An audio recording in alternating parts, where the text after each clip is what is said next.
Okay. YouTube isn't far behind TikTok in live streams. How do you mean? Oh, crap. Okay. So now I'm live on TikTok. I mean, YouTube as well. Though it's not obvious whether it's a short live, like a vertical live stream or not. Let's see. 3x developer AMA. Oh shit, it is. Oh, that's pretty cool. Damn. All right. Let's go, YouTube. Okay, so YouTube Shorts live streaming for the first time. That is pretty cool. 3x developer live AMA. Whatever. We'll just keep it that.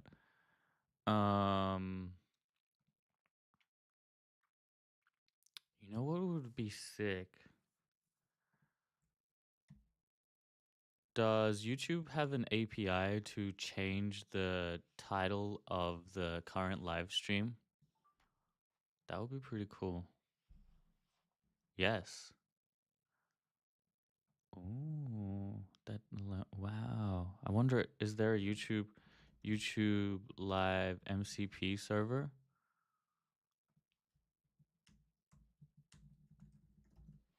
I need a wrapper around the live. Yeah, let's see. Transcript management, channel management, playlist management, video information.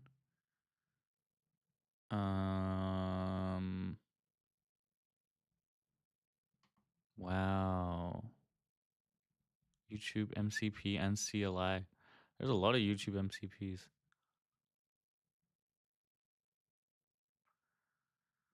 What does this have?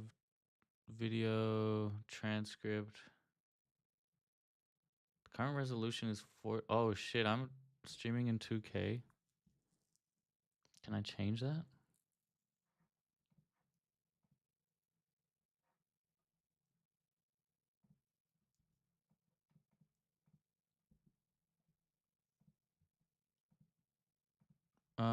It doesn't seem like I can.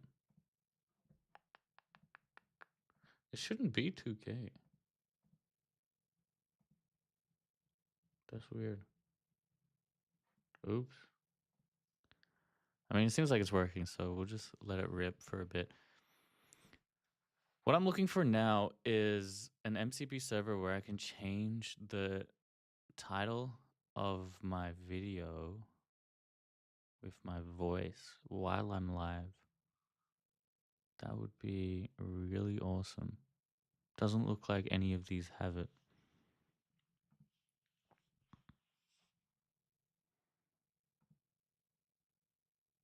Available commands, activity, caption, channel, banner, completion, comment.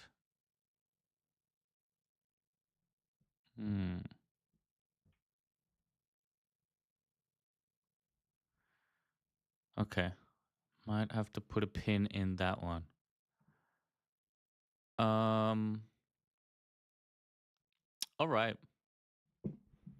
I think we're good to continue. I might just start going into topics and just going over news and shit and seeing some cool shit that's happened in the past month or so. And yeah, just want to quickly double check. It is a bit sus, so we have 0 viewers. No, okay, it's 0. I think it's totally fine. Okay, looks like it's fine. All right. So first off, Discord. Where are we at here? Let's see what kind of shit I've been linking. Okay, agent, agent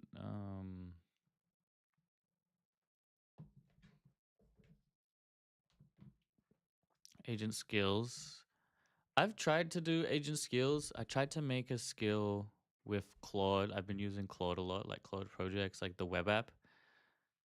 Doesn't seem too good there. I'm curious to like make a skill in Claude Code, the CLI. It might be better there. Not too sure.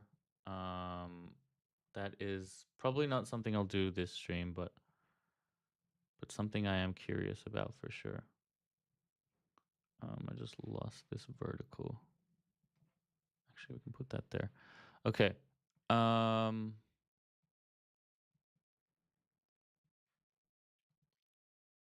oh no.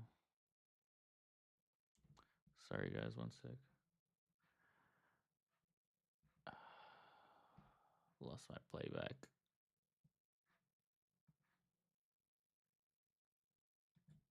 Okay. This is good enough. All right. What's next? Yeah, this is me trying to use the skill. I like fed it a script and I wanted it to like get GIFs and other types of media for me to place on the video. Didn't work too well. I think in theory it could work better, but I mean at the end of the day, skills are just like a combination of descriptions and code. Which if I'm doing something like that in a CLI like Claude Code, I'll just have scripts in the code in the repository. So, oh, this is something I want to talk about. So I actually shipped techfriendcommunity.com and I built this so we can accelerate open source. So anyone can submit a project here and ask for help. And then hopefully this is going to be the hardest part is to get other people to contribute and help. And I want to incentivize that with gamification of point system and a leaderboard and stuff like that. But yeah, it's going to be really hard to get off the ground unless we do like I think what could be interesting is if I host some kind of hackathon type event where people submit projects and whoever gets the most points. Obviously, that's going to invite a lot of fraud essentially or people trying to game the system. So I haven't thought out that too far yet. Um, but it's something we can consider. I also have new stream notes, which we can use to plan what we're gonna do.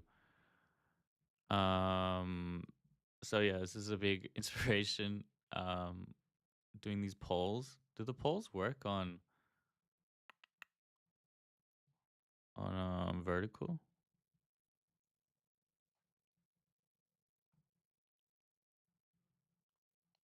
What is this members only? Oh, that's probably the issue. There we go. Okay, now it's public. That's a my bad there. Okay. That's maybe why I was getting no views. How do the members only? All right, now we should be here. Goal. Can we get a likes goal? No, it's only a super chat goal. So yeah, I just like poll. Have you liked the video? Yes, no. All right. Smash that like button if you're still here on TikTok. I appreciate you guys. Let's see. Does it show my top viewers? I swear it used to. I guess not. That's fine. Let's just keep going through the links. I feel like there's a lot of stuff I've posted in the past month that I want to like at least cover on my channel. Oh yeah, this is cool. So Andre Kaparthi claims he started coining the term vibe coding, but we actually have this tweet from Growing Daniel in May 10, 2022, where he says, "Vibe coding my way to product market fit." This 2022 May 10 is super early. It's definitely before Andre Kaparthi made it popular. And yeah, people are like, holy shit, bro was the first vibe coder. The OG. So it's pretty crazy. How many views has this gotten? We can't see the impressions, but yeah. Oh yeah, also Zero replied to I guess not here. He replied to my DMs. I was asking how he thought the new Xiaomi model runs locally. And he said it's not very good at picking up from its mistakes. So if it goes down the wrong path, it'll probably end up in the wrong direction, but it is very fast. And I think that's one thing, like parameters aside, the speed is objective. It's 15 billion mixture of experts with 15 billion active parameters. So it's a lot faster than like GLM, Kimi, Minimax, which I would put it in the comparison like space. Like it's in that league of Jimmy, GLM, Minimax, but it's much faster. So yeah. Am I getting YouTube chat in? I'm not getting YouTube chat in. Hold on. Sorry, guys. Let me try and figure that out. Oh, there we go. Okay, this should work then. Test 2. No? Yes. Okay, good. Okay, back to Discord. What else? Agent Battler. This is a project I had before. It's not very alive, so I'm not going to talk about it.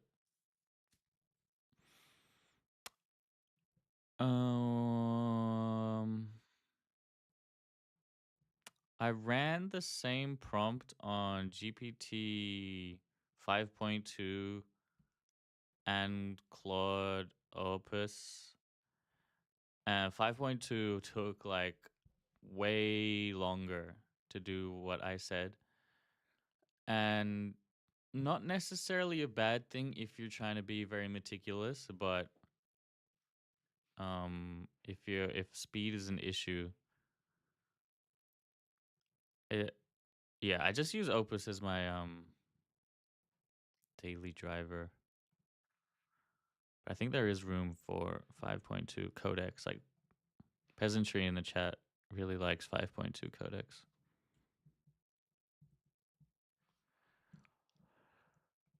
All right. Let's find some other links.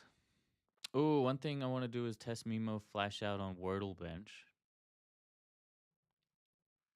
That would be really cool. All right, let's see this one last link before we do that. Vision Agents.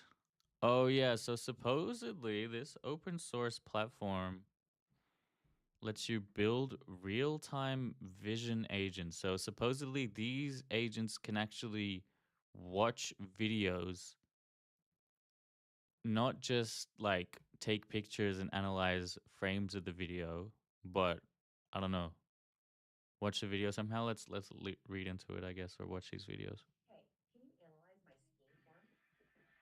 Calvin, what's up? Solid spray. Hope the cameraman is safe. So this was just a red flag for me straight away. Like this kind of obviously it's like a fake demo, but look, like excellent technique, solid spray. At this frame, it says solid spray. The dude hasn't even started spraying yet. So that was a red flag. I was like, okay, solid spray. Hope the cameraman is safe. Like from this frame, it's like not even that obvious. So that's why I was like, not too sure. But look, the great thing about it, hopefully, is that it is open source, but I am very skeptical. Like that first red flag, I feel like there could be parts of it that aren't open source. So I don't know. Maybe we can answer those questions as we go into it. Stop the cap. Yo, Keegan, what's up?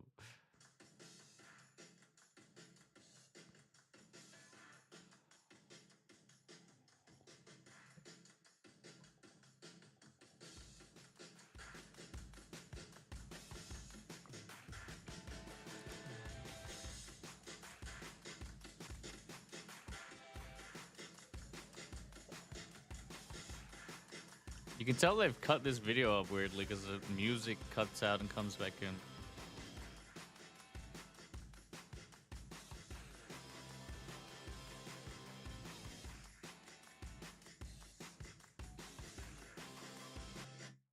Okay.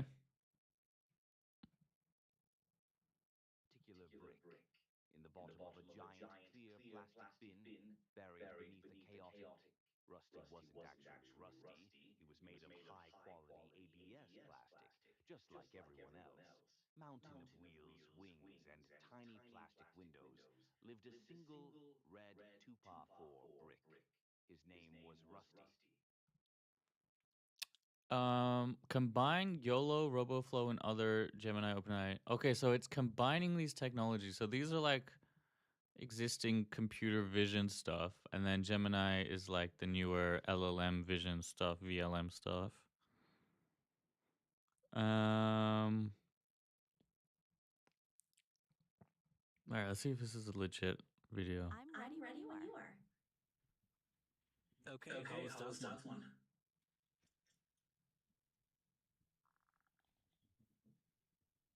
That Okay, was this. a well-balanced swing. To improve your consistency, try initiating the downswing with your lower body first, which can help. Okay, I think I finally know what's going on here technically. I think they're using like YOLO and RoboFlow and stuff to get the pose estimation and stuff, render that on top of the video, and then just call like Gemini or OpenAI real time with the annotations. So it probably gets some um better understanding of pose estimation and stuff. Maybe it's still a bit fishy to me, honestly, but definitely like a cool outcome. Like I definitely would love to have an actual good like tennis coach. I don't do golf, I do tennis, but I've tried feeding some tennis videos into Gemini, and I think because there's so much other things going on in the video outside of just me playing tennis, and also it's like we swap sides and it might get confused. It's like not very accurate. Like it'll hallucinate timestamps and like what I'm doing, stuff like that. So yeah.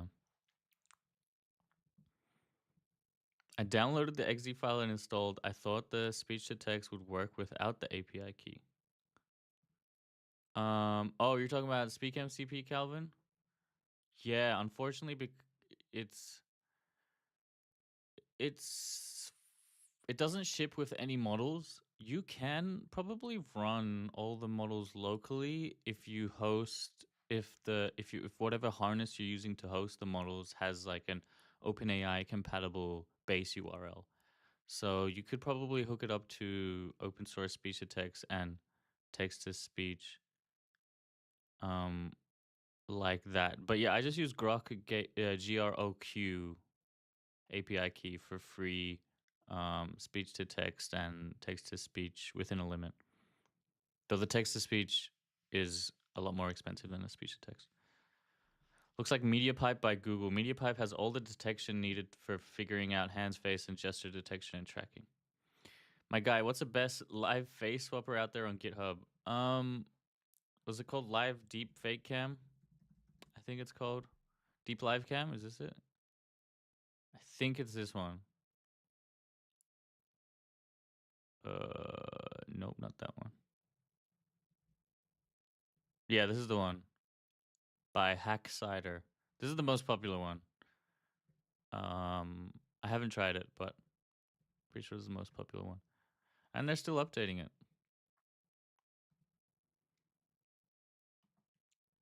Let's see how hard it is to install. Usage, Python run.py. I think for this, you actually like have to run the model. So it's not that good. But Miran, thanks for the question. I am kind of curious to see how people are like running it. Let's see if anyone's put a new video out.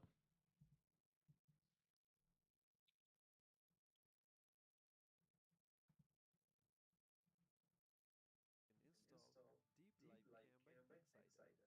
This is how the live webcam looks like, and this is the original video, and here is the video after face swapping. Now we will be installing this Deep Live. I think it's like not too easy to run as well.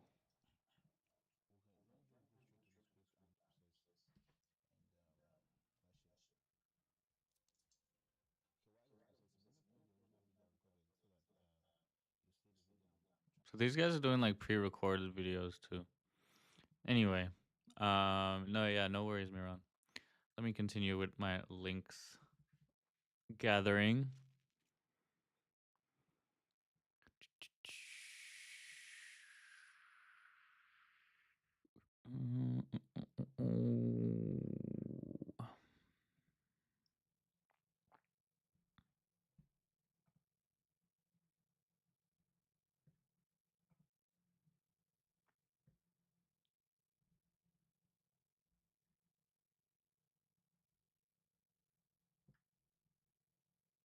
Oh yeah, this was sick. Year dash in dash code. You get your like GitHub wrapped. So if you guys have been shipping on GitHub, you might enjoy this. Can I show you my end stats?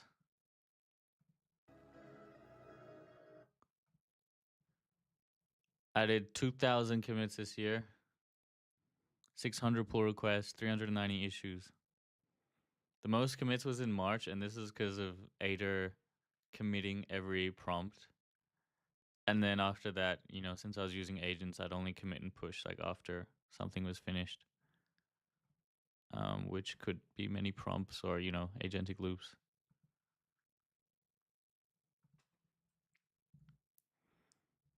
All right, should we do one or two more?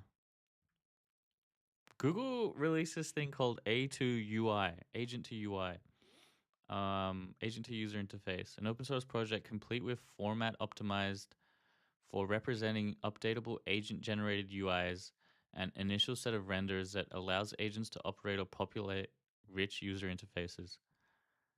This is pretty cool. Yeah, this is like kind of similar to I think MCP UI. There's like a standard coming for MCP for the MCP tool to return like an interactive user interface for the user to be able to select things, configure things through an interface rather than all through text. Honestly, like I, I definitely agree that there's some niche use cases where a UI would be better. Definitely looks better, but I think like most of the time just replying in text conversation is pretty natural and effective. Is that not Stitch? No, I think this is different to Stitch.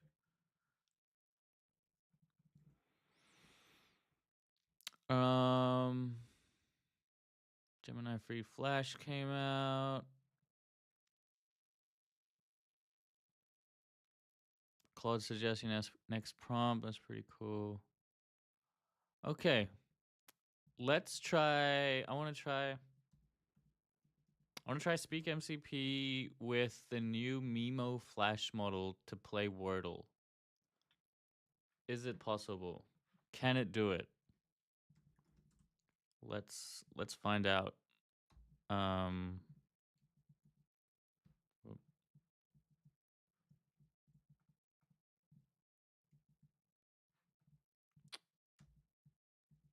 okay.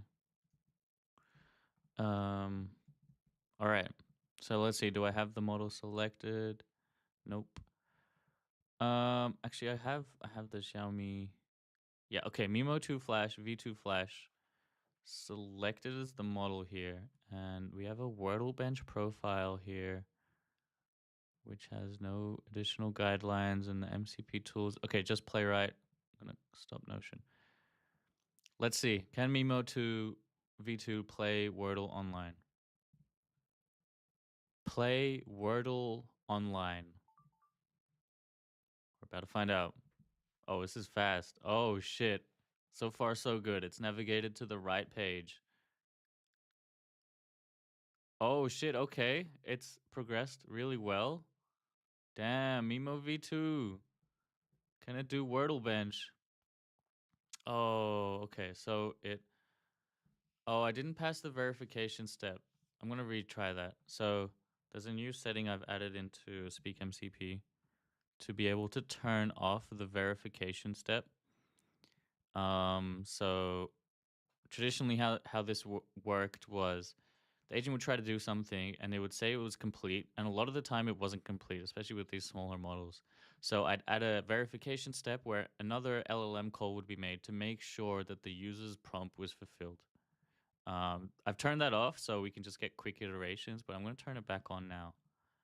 So hopefully we can get the agent to actually play Wordle with just a 3-word prompt. We'll try that after I read some chat. Molthon, what's up, man? Been a while, yeah, long time. Hui Cafe, thanks for the like. Guys, please like. I really appreciate everyone who likes the video. Also, Turbo Diffusion came out. Okay, let's quickly check out Turbo Diffusion for Calvin. 100 to 200x acceleration for video diffusion models. Damn. It took them 2 seconds to generate this, whereas the original took 184 seconds. So a 200x improvement in video generation. And this was generated on a single 5090 GPU. That's crazy. I wonder if there's an MLX version of Turbo Diffusion and if I can run it on my MacBook. Damn, yeah. Dude, this year has been crazy for video generation. I feel like video generation last year was so ass, and now we're getting like really good video generation in all different directions, open source and closed source. Shout out to Calvin for recommending that one. Mol says, I have 2 questions, I think, or QST, I assume that's a question. From image design to code, what would be the best workflow? Actually, you know what? Hold on. Let me do one thing before I answer that, and that is to bring up featured chat in the vertical source. I feel like you guys need to see the message I'm replying to. And that can be done like this. Okay, let's try that one more time. Boom. Yeah, okay. I have 2 questions. 1, from image design to code, what would be the best workflow? 2, my best workflow. Oh, that is a really good question. I don't have the best answer for that. I know there's a lot of tools. I'm going to recommend, I reckon, I haven't tried this, so take this with a grain of salt, but there's this guy called AI Jason, and he has focused on design to code. So I'm not sure what platform he uses. Okay, Nano Banana for Gemini 3. This is probably it. Honestly, this is probably the stack. Nano Banana for generating the image of the design. You can upload images as reference. You can upload other UIs as reference. Get Nano Banana to generate the design. And then Gemini 3 is supposedly really good at front-end generation. So maybe watch this video. I think this is the stack you want. And then there's other tools to edit the design once it's made, like specifically like being able to edit components and stuff. And that becomes tool specific. Like I think Cursor has that now, and there's a bunch of MCPs like Stagehand to do that stuff. So yeah, that would be my design. And then 2, your best workflow. So my workflow at the moment, I don't do any really multi-vision, like I don't do much vision stuff. My workflow, if you watch my last video on YouTube, I probably show my workflow in that. Is there a short? Yeah, my last short, it'll be on TikTok as well. Not this one. This. In this video, I show my workflow. It's pretty much I speak a GitHub issue into existence, and then I get an agent to work on that issue, and then another agent code reviews that agent, and then that's pretty much the workflow. And I run like multiple agents in parallel. Is Speak MCP open source? It sure is. AJ AI enthusiast, nice. Never heard about it. Seems good. Oh, awesome. Yeah, I've been trying to get the word out. I mean, I only released V1 like a couple weeks ago. I think the biggest issue with it is it's hard to get started, especially for normies. You need like to bring an API key. You also need to bring MCP tools. So to actually get the full functionality out of it, you actually need to like set it up, and that can take some time. But I'm going to keep pushing. I think it's an amazing tool. I use it myself every day, and it's just going to keep getting better. There's a lot of cool functionality I want to implement.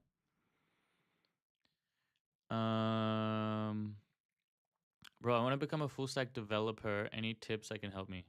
Yeah. I think this is the age of AI coding tools. So use them. If you want to start with a free AI coding tool, I have a video. Oh shit, I haven't posted it on YouTube. Are you on TikTok? I have a video on my TikTok at least. Oh crap, I closed Chrome. Yeah. I have a video on my TikTok. Okay. I have a video on my TikTok that shows my tier like a tier list for free AI coding tools. What do I say at the end? Open code. Actually, if you want to try for free, I'd try open code. If you have $200, Claude Code is definitely the best value for money. Um, but yeah, for free tier, like this is what you maybe should try with. And okay, so use AI to help you code these AI coding agents. Full stack is a thing, but instead of like just telling it to do everything, try to learn as much as possible. So every time you don't understand something, I urge you to ask the AI like, why did we do this way? Also ask it like, what are some other options? What are the trade-offs? What are the pros and cons? It can be AI is really good at explaining its reasoning, and you can learn from its reasoning. So yeah, I definitely recommend learning by doing and asking questions. Be very curious. That would be my tips there. Turbo Diffusion looks promising. If Fal will add it to their models, then I'll be using it for sure. Oh yeah, they'll definitely add it. I think. What's his format like? Browser setting for live stream. Um, I'm running OBS with the Atom vertical plugin, and then this is actually a vertical monitor. That I've made vertical, and yeah, I just got the browser up here.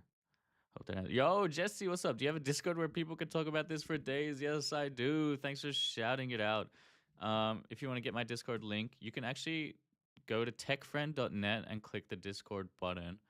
Or what you can also do is on the live stream, I'm not sure if it'll work on TikTok, but you can go !Discord and I think it'll work on YouTube, but it probably won't work on TikTok.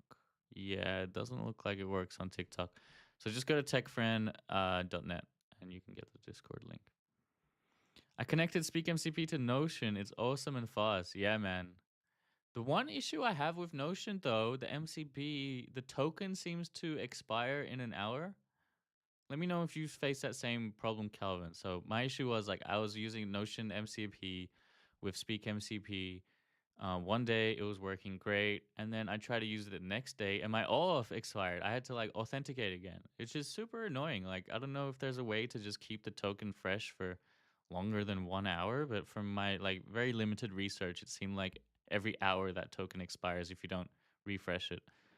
Yeah, so that was annoying. Okay, let's move on. What we were doing. Ah, shit. I need to keep Chrome open. What we are trying to do is run Wordle Bench with Mimo2 Flash. I actually think it's going to do it. So I have a 3-word prompt that I give SpeakMCP with my voice, and it's solve Wordle online. And the agent, actually, I think I normally say play Wordle online, but I'm going to say solve this time to make sure that it knows I want it to finish. And the agent is going to use Playwright MCP to interact with my browser to literally solve Wordle online. Let's see how it goes. Solve Wordle online. Let's go. Mimo V2 Flash. Can it solve Wordle? Grok 41 Fast did the same task in about 3 minutes 30, I think. So let's see how this goes.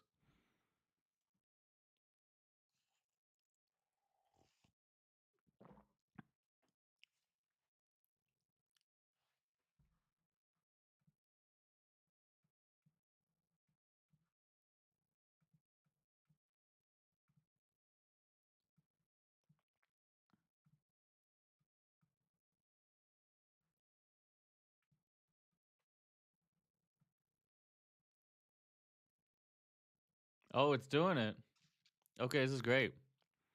So it's tried to write crane, but it seems like only CNE went in. I hope that wasn't my fault. I was like clicking around on another monitor, but I'm gonna stop clicking now to see how it goes. Star, thanks for the like. Appreciate you guys liking the video. I think it helps with the algorithm. That's the hope anyway. Okay. Looks like we're hitting some tool call errors. Yeah, some tool call errors.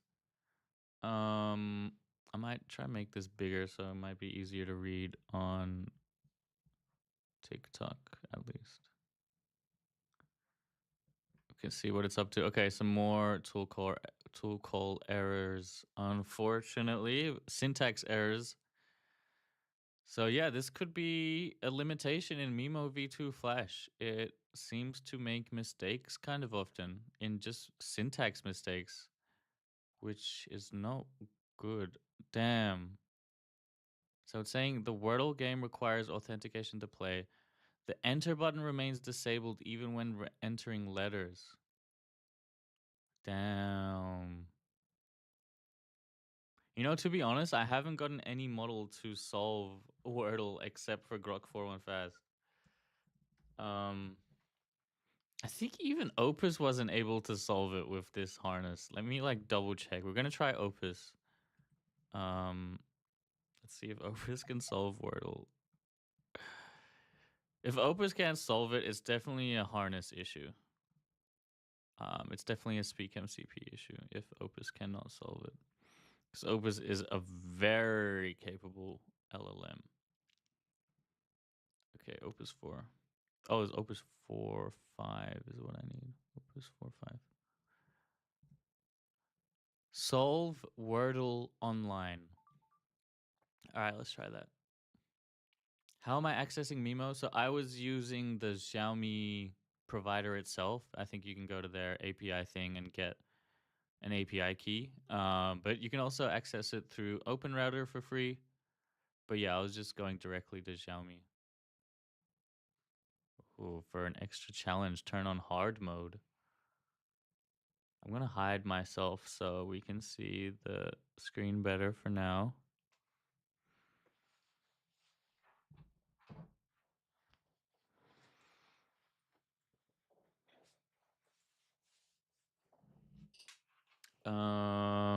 It's stuck. Okay, there we go. Opus is. Oh shit! Interesting. They both chose to do the same word first. Is crane like a good opening word with common letters supposedly?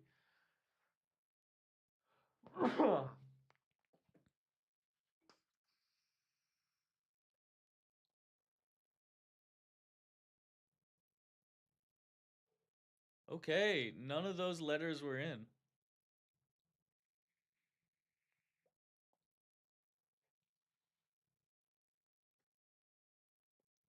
Now it's gonna try stout. Let's see.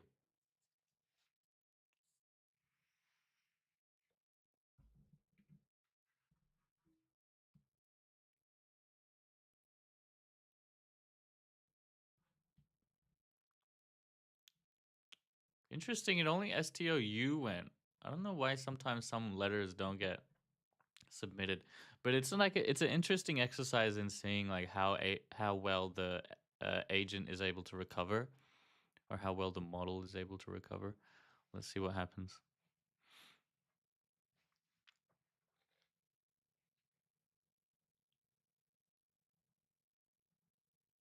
Okay, we got our first failed tool call. Can it recover from this?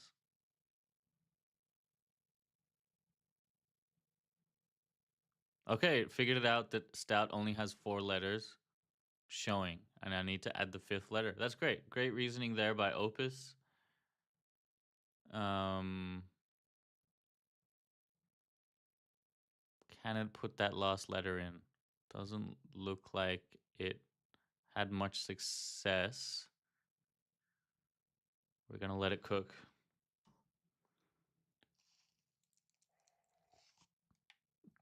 It knows exactly what it needs to do. I see row 2, STOU, missing the 5th letter. I need to add T and then submit. So it's the model's definitely doing right. There we go. Okay, perfect. It added the T. So it's definitely possible to do these kind of things. I just think there's a lot of bloat in the Playwright MCP return. I think it just returns like the whole DOM. So like all this noise with like HTML syntax, which confuses the smaller models. But Opus seems to be reasoning with it pretty well. There we go. We've got our second word submitted, and one letter correct, one letter correct but in the wrong position. I think that's what yellow means. So right letter, wrong position, and then green is right letter, right position. Great, so let's see how it's reasoning about this. Let's try built. It has U in a different position and T at the end. Okay, perfect. And then so this timed out. See, this tool call, it's trying to do it with these area ref selectors. But those seem to time out for some reason. Built. Okay, perfect. It actually one-shotted that word, which is great. Calvin asks, is Playwright stable? Can I use it to automate services that have no API access? Grok images and videos, for example. Yeah. Playwright's pretty good. A lot of people like the Chrome DevTools MCP2, which I might want to test. The reason, so here's a pro tip for services like Grok and stuff. They probably have like high levels of bot prevention. And one level to get around that is using your like existing session state. So Playwright, you can use the extension mode. And that just reuses your browser with like your like already logged in state and stuff. So oh, awesome.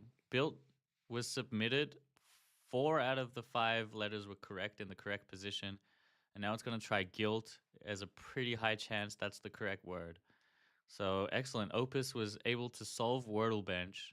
I definitely think it took way more time than Grok 4.1 Fast was able to, but it problem solved and reasoned through the UI like issues really well, and it probably compacted and summarized the conversation history really well to be able to do that. So yeah, if this submits, and I think it will, that would be the second model that I've ever tried that's ever solved Wordle Bench.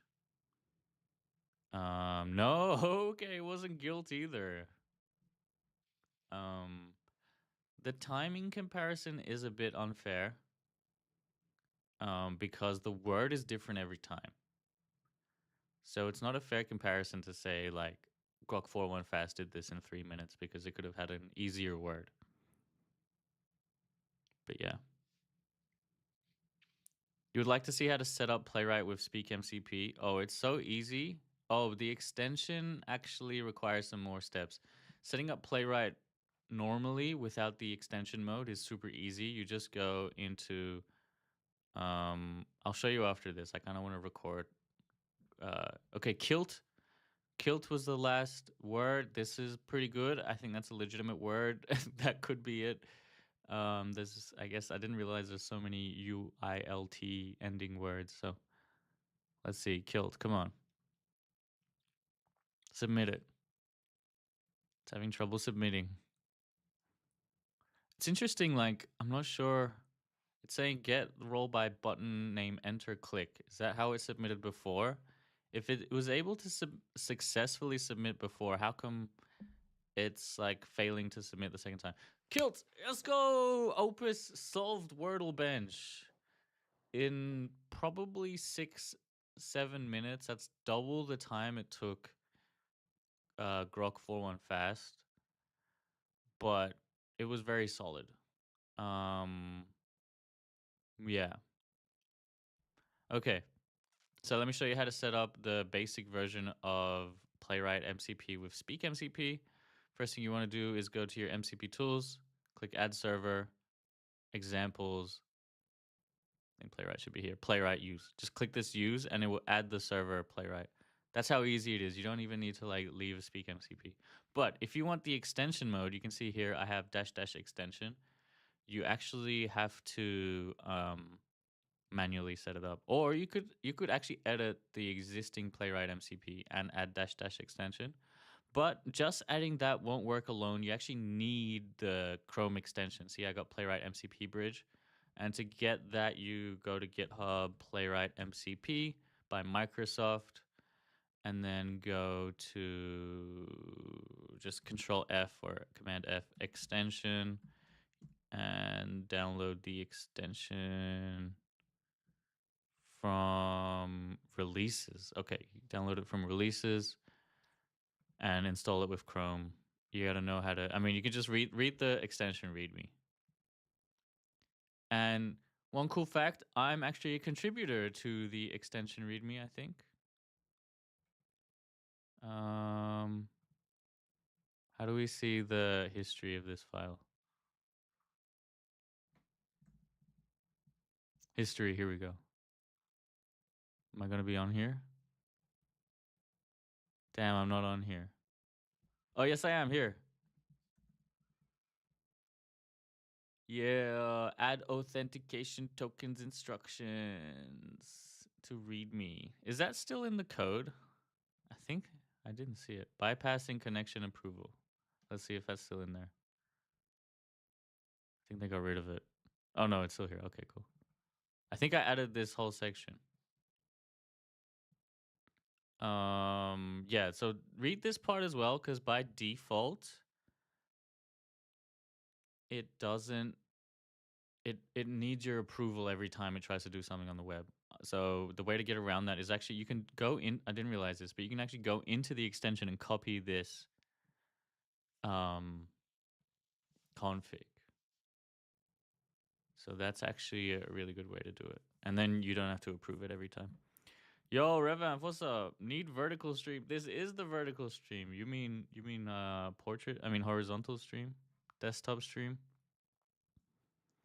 For sure. I think this was a test. I don't think I've ever streamed on YouTube Shorts before, or like a vertical stream before. So this was a test. One big positive of this vertical format is it makes editing the clips so much easier. I don't have to like turn a desktop version into a vertical format. So yeah, I do love that. I think it'll be so much easier to create clips here. Um, I need to think of another. Let's. I've been using this Claude projects a lot because it's just like has my docs and it's got Opus. So I'm gonna ask like I've been running some benchmarks with different large language models in this harness that uses the Playwright MCP to interact with the web. I did Wordle. That was really great. It's a basic game for these LLMs to solve. It's solvable. So I need something around the same difficulty, like really easy. One big constraint is it needs a website with very simple HTML. No like things that the bot won't be able to see. So chess and stuff doesn't really work. A lot of the chess games are like in a canvas that the bot cannot see the elements. So I need you to brainstorm and research and find, 5 to 10 other potential options for games or workflows that we can solve. One other thing to note is Wordle is a different word every time, so it's not a fair comparison. If we can get the same initial state for the agents to work in, that would be great. Okay, let's see what Claude cooks with here.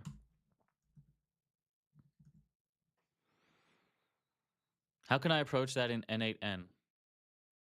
Approach what?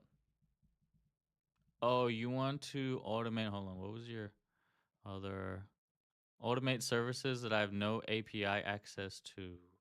I think there's a better tool for this. Appify? Appify is actually good. I feel like they have most. What's the particular website you're trying to get an API to? Appify has actually got like a lot of the things you could want if it's like something personal. If it's something personal, you can just use Playwright scripts. You actually don't need a Playwright agent. a lot of the time. You know, back in the day, we used to playwright scripts. Actually, have a video on that too. Okay. So Opus is able to solve Wordle 4-1. I need a new game. Tower of Hanoi. Oh shit. No, this isn't HTML, man. Oh, it is. Oh shit. Okay, let's see if Opus can solve Tower of Hanoi. Didn't realize this was possible. Oh shit. Hold on. I gotta. Okay, where'd Chrome go? Okay, here. There we go. Okay, and okay, all right. We got Opus. I'm gonna actually go like this so we can see it better. We got Opus trying to solve Tower of Hanoi. I'm gonna make a new profile. See, we have Wordle bench here. Let's create a profile. We're gonna call it Hanoi bench.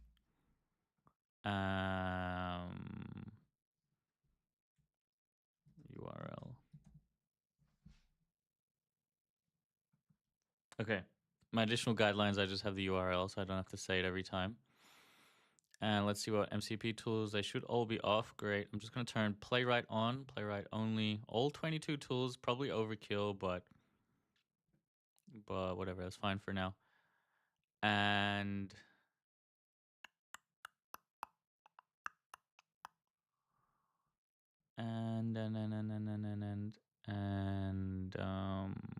is that it? I think that's it. I low-key want to try something faster. I'm gonna try Grok 4.1 fast first. Because I know like Opus may be able to do it, but it's gonna take a while. Oh, Cerebrus would also be fun.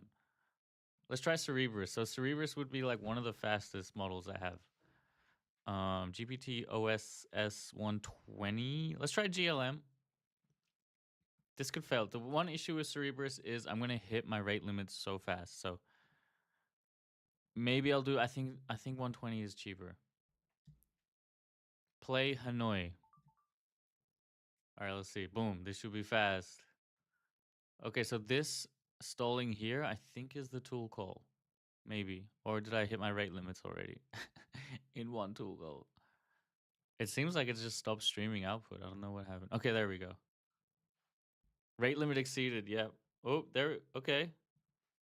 It's. As a major in business and Oh my especially god, there's an ad. Can it close the ad? I like to ensure that my papers and emails are accurate. First, obviously go to app.gardens.com and click new doc. Before I Oh no, it's not able to skip the ad. for an initial essay outline and provide my essay topic, and bam, I save so much time and it's not Habito says, "Hey man, it's been a while since I watched your live.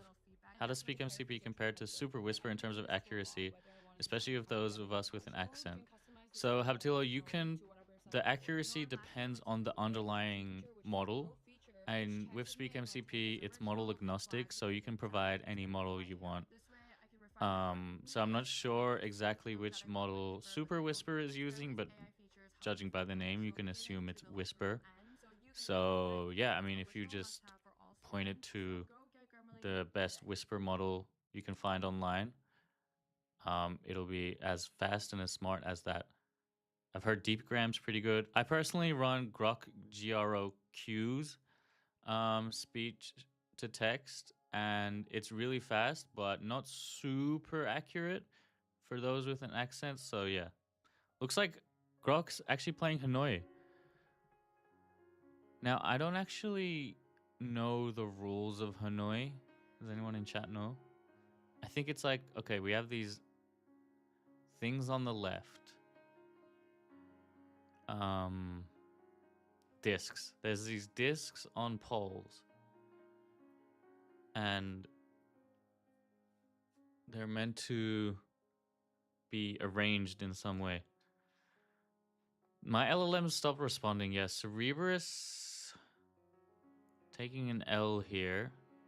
So I might try Grok 4.1 fast. Looks like we have like 16 seconds. No, I'm just gonna kill it here. This is just the rate limits I'm on the free tier as well. That could be a big issue. Like Cerebrus could be a lot better if I wasn't on the free tier. I'm gonna try Grok 4-1 fast. All right, same thing. Play Hanoi. This game's arranging colors and sizes. Oh, thanks, Revanth. Okay, here we go. Grok 4-1 fast. This is already to a much better start. Let's see where I can put this. Where it won't interfere. Here's good.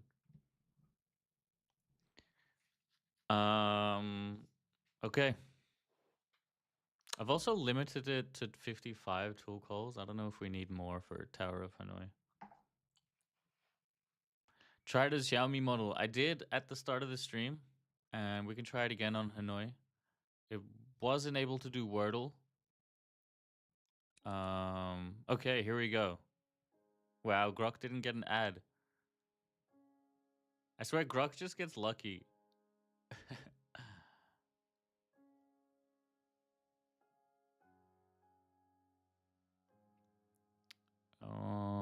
Okay.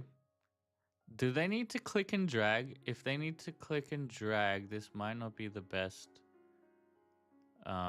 test for them.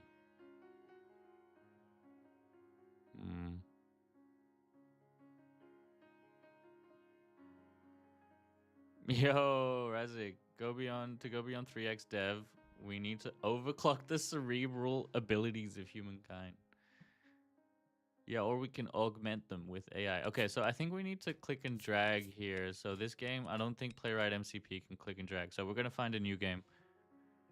Tower of Hanoi is too ambitious on that one. What else did Claude suggest? Mastermind, Bulls and Cows. Okay. Difficulty medium. Let's try find an easy one. Difficulty easy. Tic-tac-toe versus Minimax AI. Wait, none of these have a link. Connect 4. Minesweeper, Hangman. Oh, Hangman. Connect 4. Sliding tiles. What's this? Mastermind. Accept.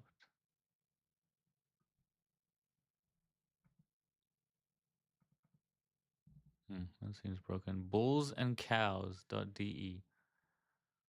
Bulls and cows versus Mastermind. English.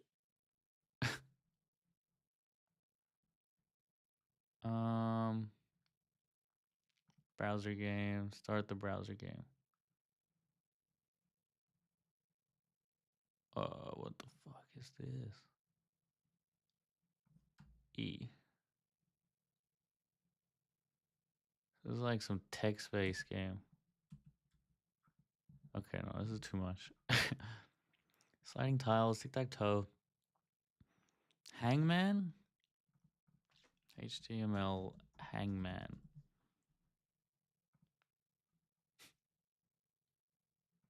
Is there a way to get this in full screen? Export. Nope.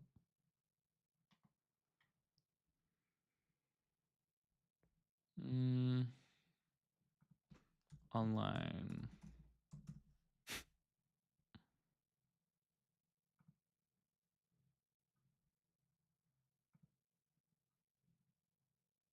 If you want to ace your school semesters this year, I need to probably make my own. That'd be interesting. Hold on, let's see. If I was to make my own simple game, what would be the best? I want to test speed, the ability for the agent to pivot, change strategies, and also, I guess, reasoning. Let's design our own bench. That would be fun. What do you think it takes in today's date to get an internship? You need to be more impressive than the competition. That's what it comes down to. So if you have a good understanding of your competition, see what they're doing and do it better, or do something completely different and better. I think that's what it takes. It's been the same all the time. The competition's getting better. The tools are better. You should be able to do way more impressive things than you were able to do 2 years ago. So Use these tools, do impressive things, impress your people that are hiring you, and get that internship. Countdown. Yeah, dude. I remember Countdown. It is a UK show. It's a really funny one. Is that I think we call it Numbers and Letters in Australia. But yeah, heavily stolen from Countdown UK. Um let's see what Claude says though. Am I an Augment Code employee? Yes. What's up, Headless Warrior? Building a game can be the benchmark itself. Okay, that's too meta, Jesse. Okay, top 3 recommendations. Codebreaker, a secret 3-digit code. Oh, so this is like Wordle. Codebreaker is pretty much Wordle. What if we make our own Wordle? You know, that's not a bad idea. I might do that. I might just make my own Wordle. I think Wordle is great. The issue with the New York Times Wordle is ads and the word's different every time. For my benchmark, we're gonna keep the same word. I think I'm gonna do quilt. Quilt was a funny one. Quilt. So we will do quilt. Let's fire up iTerm. I'm gonna do this on my website page. Create a new HTML page in the public folder amongst the others. Keep the same digital rain theme.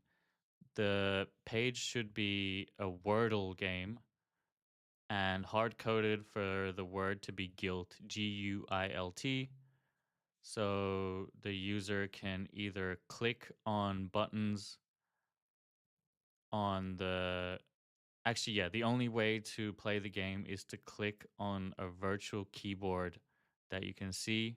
You can also see the grid of X by Y cells for each letter. They have, I think it's 5 attempts, whatever the New York Times Wordle constraints are. Yeah. Make no mistakes. Okay.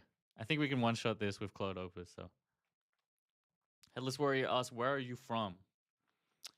I'm was born in Iran, spent most of my life in Australia, and now I'm in the US. We are currently operating at the limits of signal throughput. Yes, this was in reference to overclocking the human mind.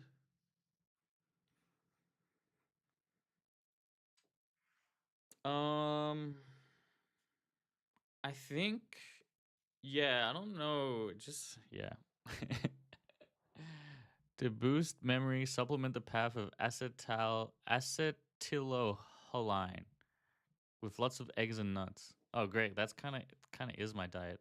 Bro is doing a world tour. Yes, sir. Yeah. I mean, I've loved traveling. I spent a lot of last year and the year before. Not 2025, but 24 and 23. I did a lot of traveling, and it's been great. Augie is my tool. Augie is the CLI from Augment Code, where I work at the moment. And yeah, it's a very great command line coding agent. Though I think these days a lot of the top agents are very similar to each other, especially for a task like this, just one shotting a HTML file. I could have done this in just Claude AI on the web, and it probably would have been similar. One reason this is good is it's actually got context of my original website, which has all the matrix effects. So our Wordle game will have the cool matrix effects, which I'm looking forward to. Is it free of charge? No, it's actually quite expensive compared to some of the other CLI tools, but you get the best models and the best context engine, which are two very important things in coding agents. If you're looking for a free coding agent, I actually made a video. It's not on YouTube, unfortunately, but if you go to my TikTok or my Instagram, TechFriend or TechFriend AJ, you should be able to search now. I made a tier list, free AI coding tier list. We can actually watch it now if you want, if it loads. Hello? I actually might play this while I go get some food. I haven't had breakfast. Okay, here we go. How do I get this full screen? Oh, perfect. Okay, guys, I'll be back real soon.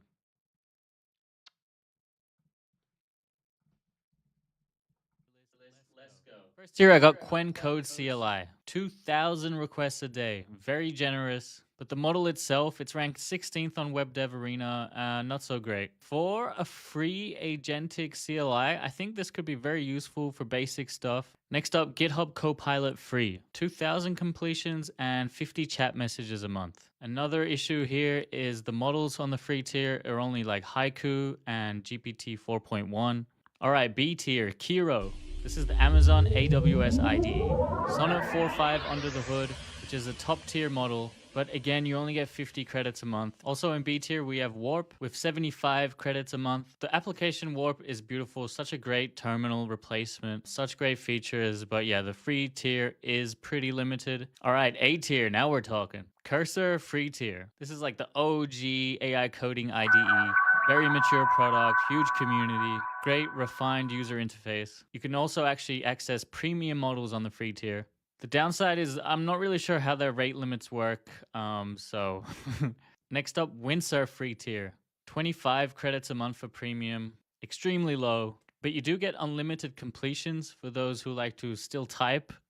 It's quite mature, has a pretty good user interface, and very polished. Next up, Gemini CLI. 1,000 requests per day. 1 million token context window with Gemini 2.5 Pro. This is very generous. 2.5 Pro, unfortunately, isn't the best agentic model, but it is quite a smart model. Next up, AMP. This is actually an interesting one. It actually has unlimited usage, supposedly. And the way they support the free tier is with ads. So you'll actually get ads inside your AI coding experience. The downside here is the models aren't the premium models. You probably get Haiku or Grok Code Fast. Still, with unlimited usage, is definitely a good backup to have. All right, next up, S tier. This is where it's at. We now have Anti-Gravity, the IDE from Google. A fork off Windsurf, you get all that nice maturity, and you get Gemini 3 Pro, one of the smartest models out there. Still, I don't think it's that good for agentic coding, but it has some great features with anti-gravity, being able to record and see your screen and reason on that. Gemini definitely is the best for visual understanding. So if you have a front-end heavy workflow, this could be for you. I'm not too sure on the limits here, but they do reset every 5 hours. So yeah, I think if you balance this with one of the other tools, it could be a really good pairing. Next up, Trey. This is by ByteDance. I think you get some actually really good models like Claude Sonnet. This had the premium models for free for a long time. I'm keeping it here until someone tells me otherwise. And next, Open Code. I think they subsidize Grok 4.1. Open Code is a great open source coding CLI that's rapidly gaining momentum and features. I'm not too sure on the limits here, but I really do like Grok 4.1. It's not state of the art like Sonnet on Opus, Codex 5.1, but it's still great. And finally, in S tier, Open Router's free models. They change the free models quite frequently, and labs like to put their models here in stealth mode before they release them to the public. And a lot of the times, like with OpenAI, we got to try those models for free before they were released. Right now, they have Grok 4.1 for free, and you get 1,000 requests per day if you have that $10 in. So yeah, OpenRouter is just the provider of the API. You can use it for free with many AI coding clients. Some great open source ones, Accline, RuCode, OpenCode. You can even try some closed source ones that allow you to bring your own key. Yo, what's up, Clippy? Is the main focus here on LLMs for coding assistance? Yeah, that's pretty much the main focus of my channel is AI tools to help software engineers or people building open source. No Claude Code. No, so this was free AI coding tools tier list. Um, free AI coding tools. I don't think Claude Code has a free tier, or if it does, it's like pretty much unusable, right? Does it have a free tier? Let me know. Anti-Gravity has Gemini and Claude, so their front end Gemini 3 Pro High is the best, and Claude Opus High for best backend logic. Yeah, definitely Anti-Gravity is a really good one. That's why I have it up. I'm pretty sure I had it in top tier, right? But it's not going to be free forever. Yeah, yeah. Anti-Gravity top tier for sure. Go back, let me screenshot. Okay. This is just missing open router. There. Screenshot. I still have to get my oat milk. So I guess my oats. So yeah, open router. Let me play one more video. I need like, I don't know, another couple minutes. But yeah, you can also find that on my TikTok page for DB. But you haven't mentioned about Claude and anti-gravity. Oh, okay. I think I said like top tier models on there. But yeah. Okay, what's another good video you guys should watch?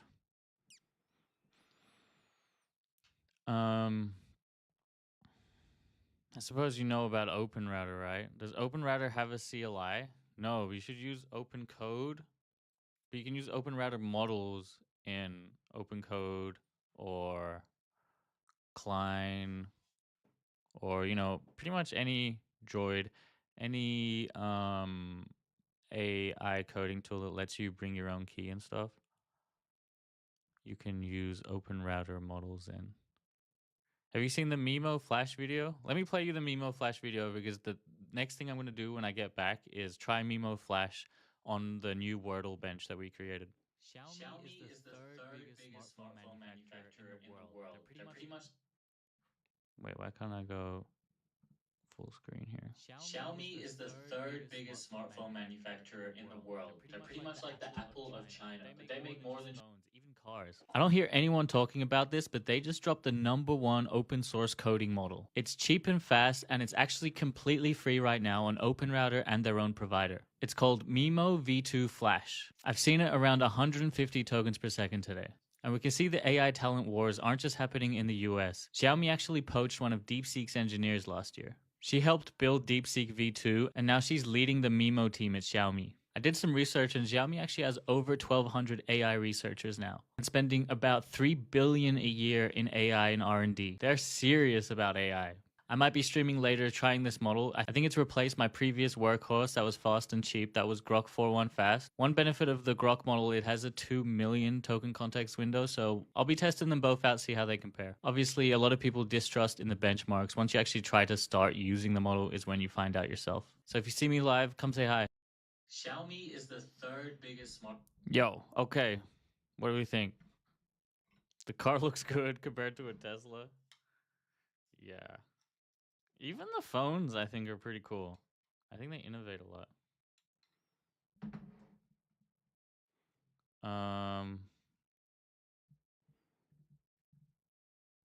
Okay. When, if at all, would local LLMs be worth it? Oh, great question.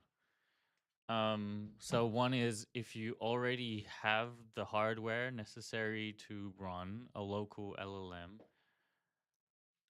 Even the smaller models you can run with consumer hardware can do some basic stuff pretty well, but it's a high chance for error.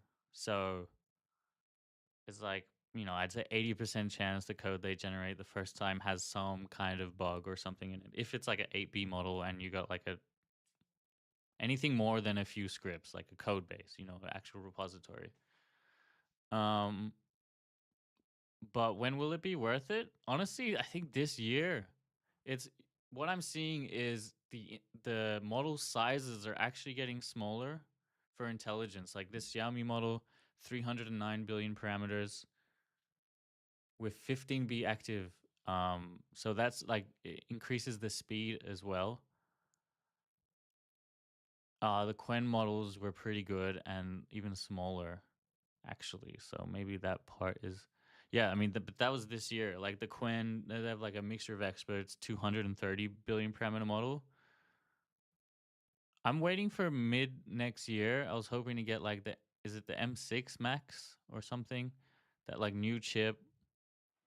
Um, if you can get a Mac Studio with like 128 gigabytes of VRAM and like 4K memory, 4K gigs per second memory bandwidth, mid 2026, I think it would start to make sense for me at least.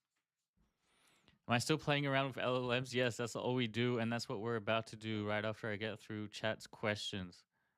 So after using it, what were your first what were my impressions? We're doing it now. I haven't finished. I don't think I can make a full conclusion, but I asked one of my friends on X who has their own model. Actually, let me show you.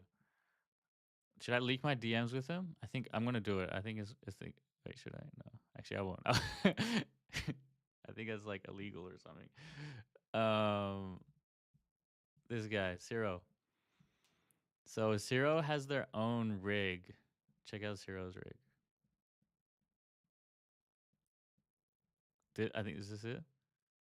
Seems like my bad idea was a good investment. Yeah, the prices of DRAM and stuff have gone up. So this is like 1, 2, 3, 4, like 4090s maybe, and then 1, 2, 3, 4, I don't know, 3090s.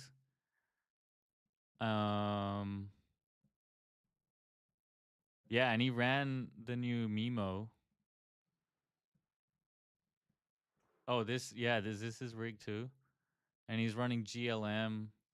So his build cost about 10K, 4 3090s with 2 NV links. I want to have him. I've chatted to him on live, but he was talking about me. I want to start talking about him and asking him like, what do you think about Evo? Like, how did you learn how to build this? Shit like that. I don't know. So I think this is his S tier model, GLM45 Air. Matches Sonnet 4.0, codes flawlessly. And he's running it at 50 tokens per second with 4K per second prefill with VLLM. Pretty impressive.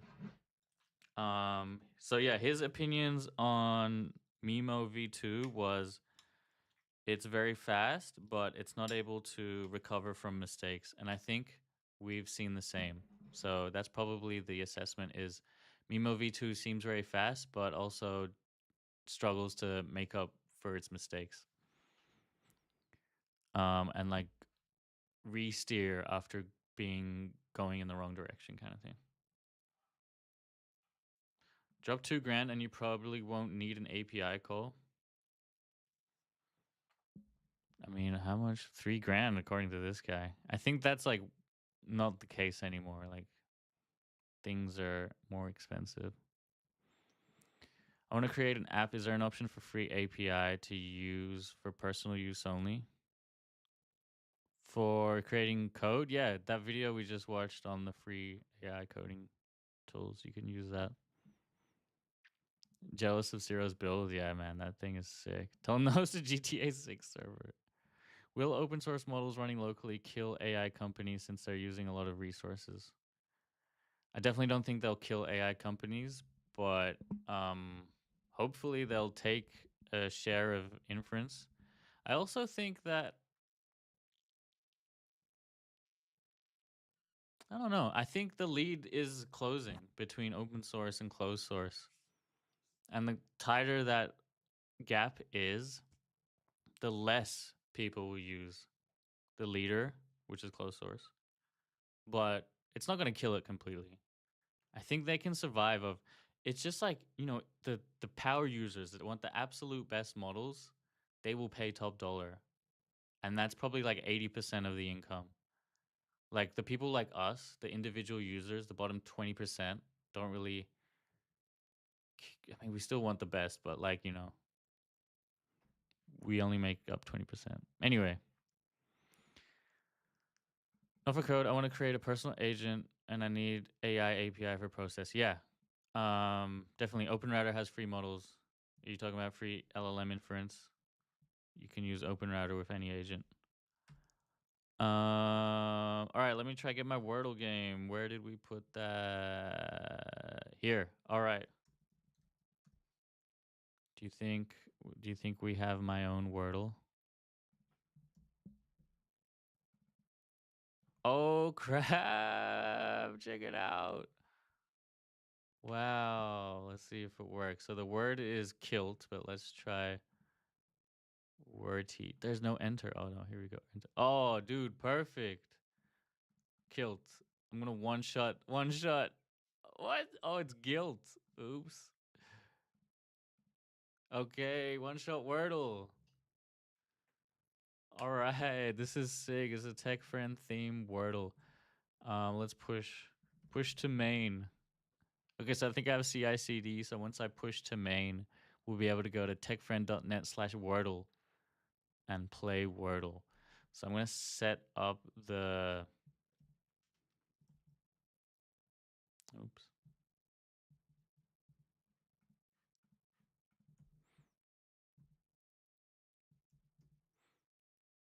What am I doing here? I'm gonna set up the profile. Okay, so it was called Hanoi Bench. Can we edit that? I have to edit it up there. That's a bit weird. We're gonna call this. Actually, we can reuse Wordle Bench because I guess it's still Wordle Bench.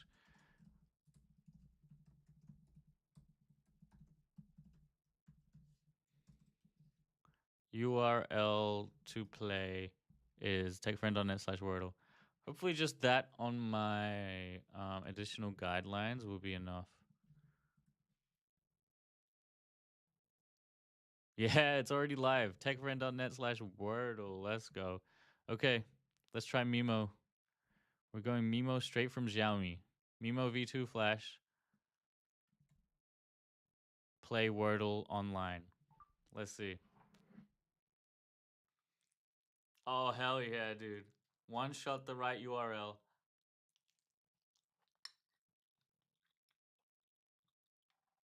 Oh, I don't have the verifier?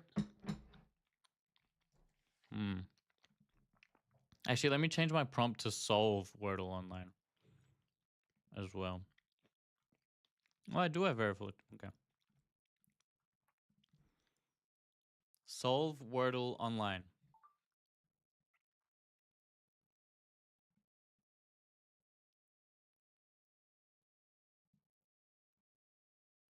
Ooh, it did one letter.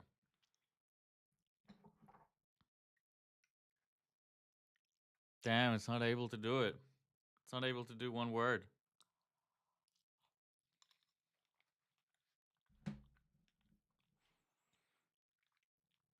Thanks, Clippy.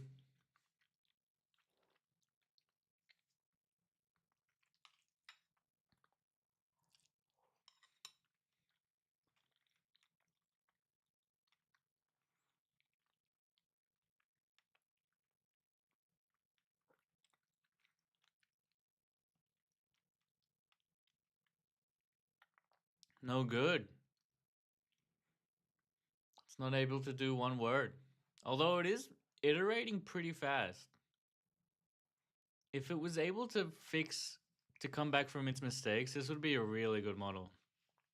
Because of it's so fast. Because it's so fast. But yeah. Unfortunately, no. This is a crap model. At least the general agentic shit. Okay. Let's try Grok Fast.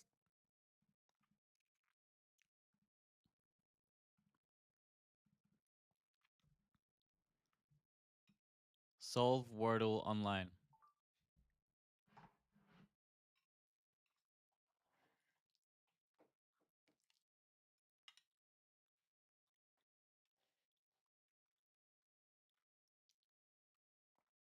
Nice.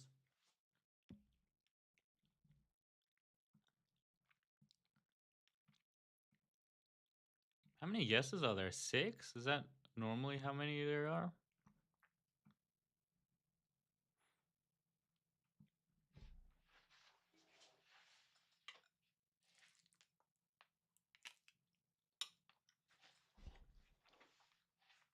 This feels so much slower than Mimo now. Damn. So how is it trying to write the letters?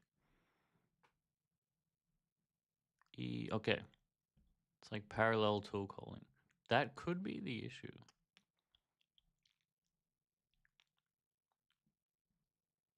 Hmm. I wonder if it should be sequential. I feel like these agents are trying to press all the buttons at the same time with parallel tool calling.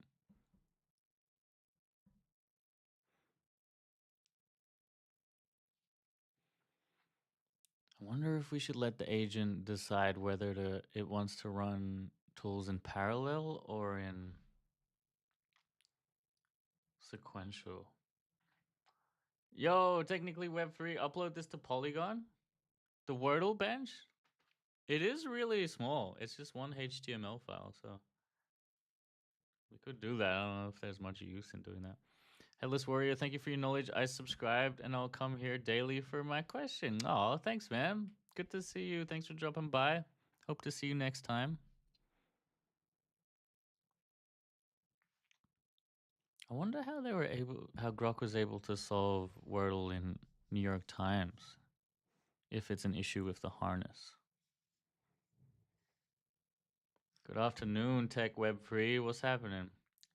What are we working on today? I'm testing different I'm building a harness to test different models on how their general agentic behavior is. So I've just recreated Wordle Tech Friend Edition and trying to get these agents to play Wordle with the Playwright MCP. So far, no one's been able to even submit one word. So there might be an issue with the actual Wordle, and I'm going to try to diagnose that. So Grok failed, Mimo failed. I'm going to try Opus. If anyone can do it, probably Opus. Solve Wordle online. Let's see if it can do it. Yo, Cade. I'm glad to see you build some cool shit. Thank you, man. Good to see you in the chat. It's been a while, I feel. Dev Mindset, what's up? Thanks for dropping by. What's up, man? I just graduated with a PhD with time series modeling. And I don't know what to do with my life. What do you mean? You clearly like time series modeling. Why don't you find a job in there or do some more research there? Or do you not like time series modeling? Do the tool calls work? Is it an API to add letters? How do they interact? No, so I'm using the Playwright MCP. So they have tool calls to be able to interact with websites through the Playwright MCP.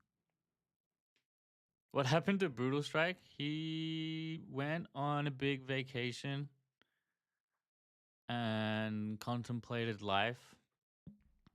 And now he open sourced the game he made ages ago that, you know, you could type anything and it would spawn 3D objects into the scene.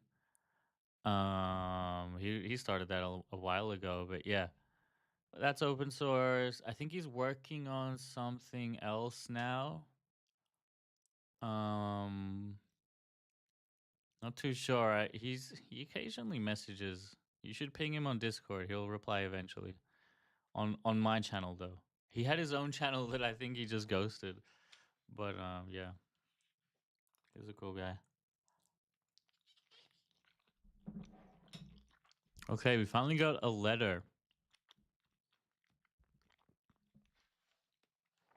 Took Opus a long time to get one letter in, but I'm hoping he can figure it all out in 55. See, it actually knows the context. See, S is entered.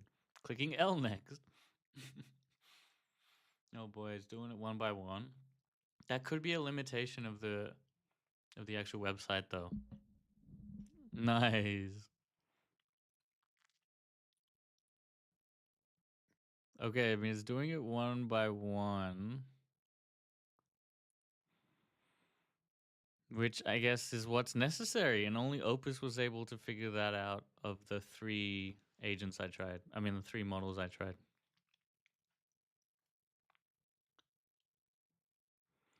Yeah, direct browsing. So it's more of a benchmark to see how they can interact with situations like buttons not working or not being able to press the same button, interacting with HTML, understanding. I think that's actually a big part is understanding the HTML DOM.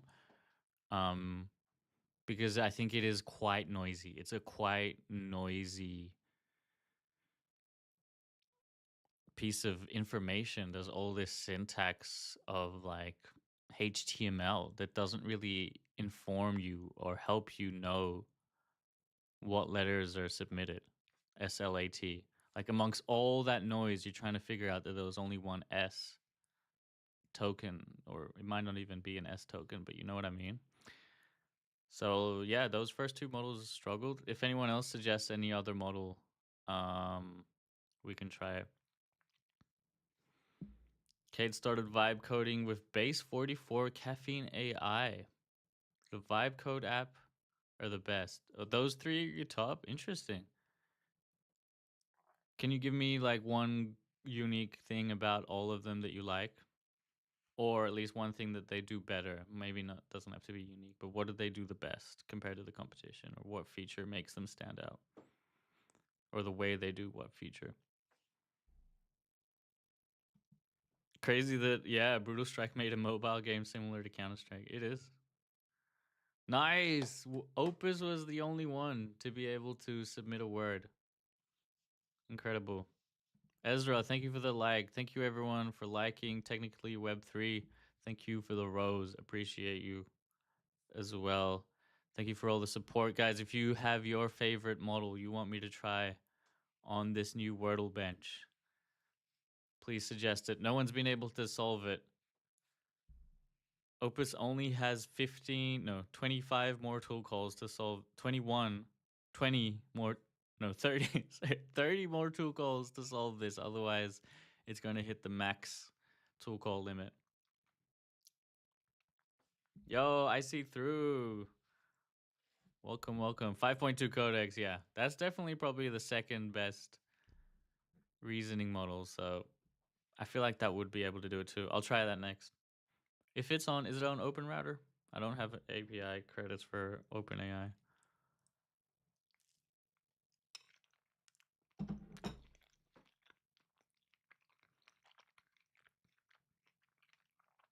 Would adding Wordle instructions to context... Oops. Would adding Wordle instructions to context be counterintuitive? Oh my god.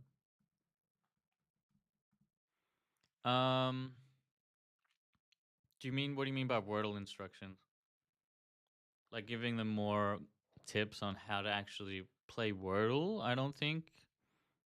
I think the biggest issues are like understanding the DOM and interacting with the DOM. But I might have misunderstood your question, TechWeb, if you want to ask again. So we lost our session though.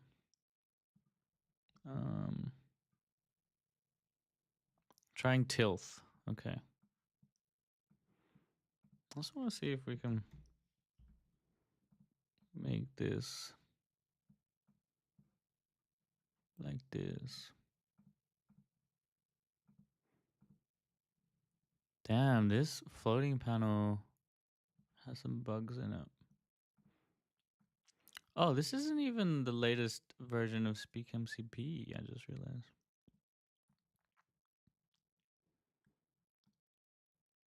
I need to make a build of the latest one. Okay.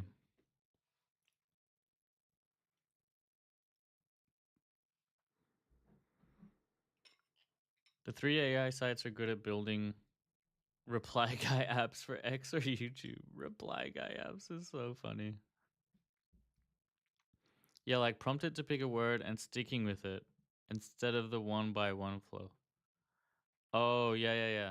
So it did try to do it one word look at a time. But see, slate. I think this is the issue I've realized is SpeakMCP allows for the agents to do parallel tool calling. So I think it tried to submit all 5 letters at the same time. which I think my Wordle thing isn't really compatible with, I guess. Is Opus getting any screenshots, or is this through browser? So yeah, the screenshot function, let me try to find one. Yeah, browser snapshot and browser take screenshot. So let's see how this looks. So browser snapshot returns HTML like this. Oh, interesting. It isn't that noisy as I thought. It's actually kind of just gives you the clickable elements and the reference ID. Okay, that's very clean. My mistake on the DOM understanding. I guess the DOM understanding isn't that big of a deal then. And then we also have take screenshot. You're right. Look, it's a PNG screenshot. I can see from the screenshot. Okay. Wow.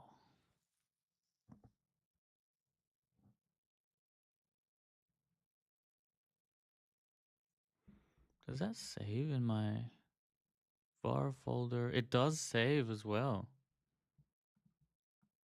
That's interesting.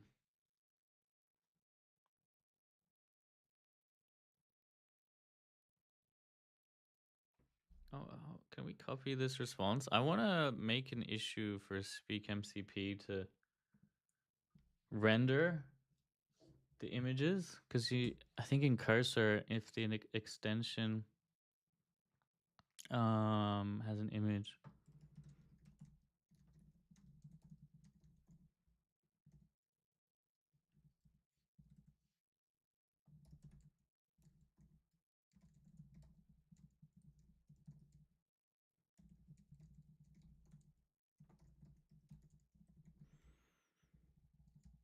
Okay, I just made a GitHub issue for that. Damn, Opus is not going to be able to solve this in 55 tool calls. I think it's an issue with the harness. I might try to redo the harness, but I'm going to stop here and we're going to give a go to 5.2 codecs as suggested by chat. So open router, let's see, do we have 5.2 codecs? We don't have 5.2 codecs here. Unfortunately, it's not on open router, so. Oh, 5.2 is. So should we just do 5.2 chat?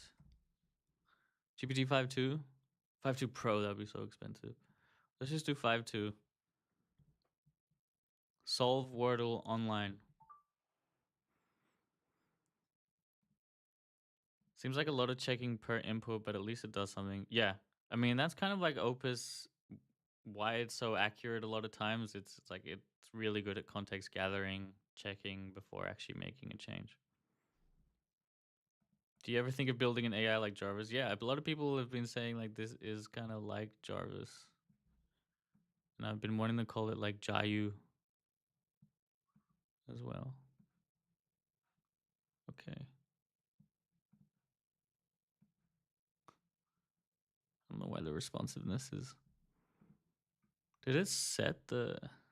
No, it didn't. Weird. Okay, we got GPT 5.2 now. Let's see how it goes.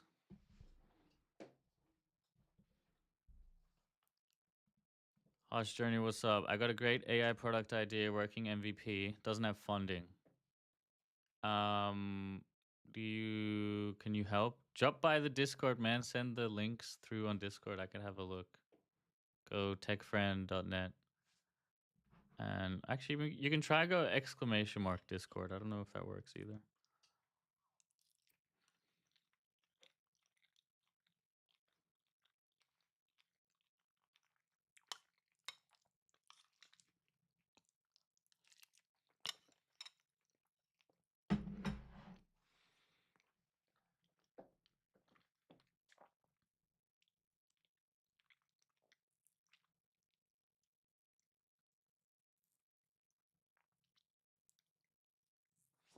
You know what I'm gonna do? I'm gonna only have featured chat and move this.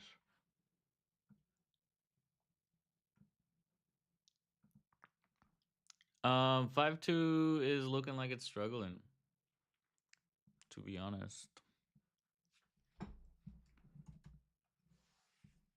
Interesting, this is rendering at a specific. I think I might need to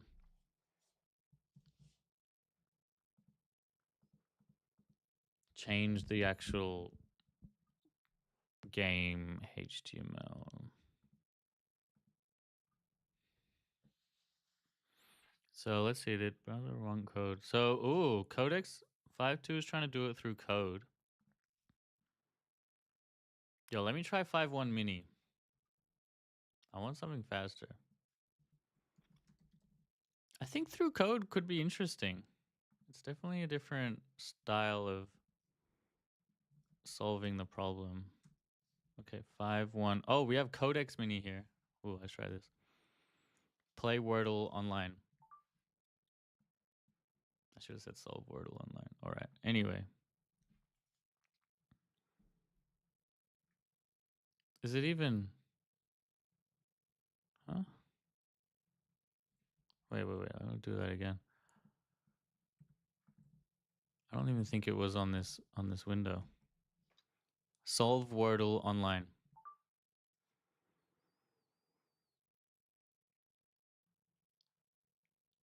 There we go.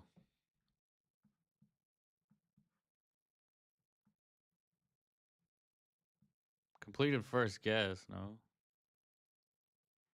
TechWeb says, I also built an AI assistant MCP using OAuth to Google Calendar, and it can add and change events. Nice. Also starts chat based on events. Ooh. Yeah, dude, definitely. That sounds really interesting. Send that through. Oxytocin, thanks for the like. Are you modifying the reasoning levels on any of these? Nope.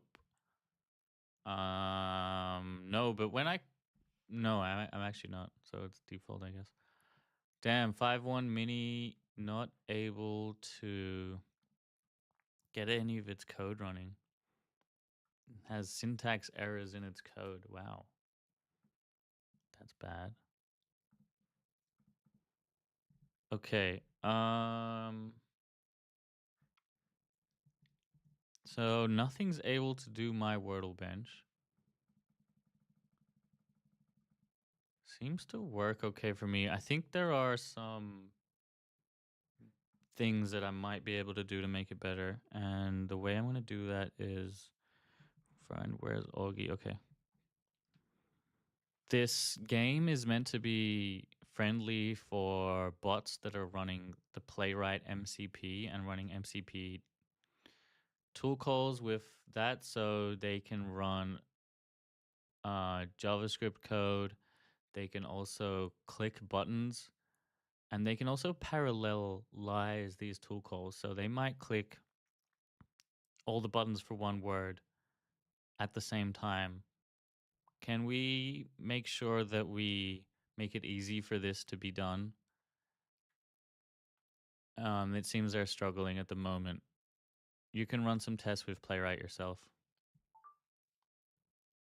Okay. Just going to give that to the coding bot.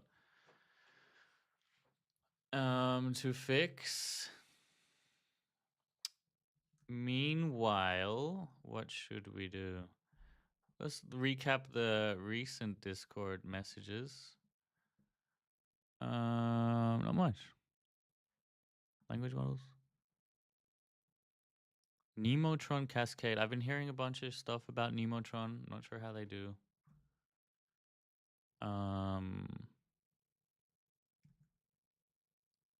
Yeah.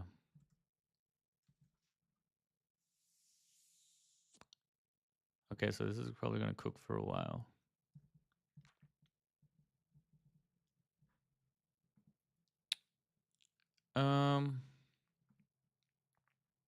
What else did we have on stream notes? Links dump and AI coding review. Okay, let's do an AI coding review here. Oh, DS Pi. This guy was explaining it really well.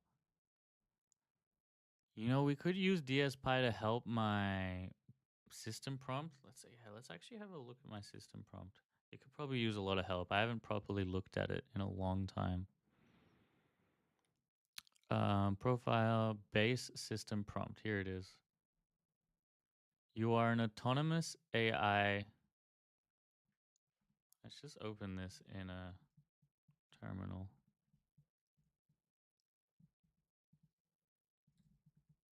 Oh.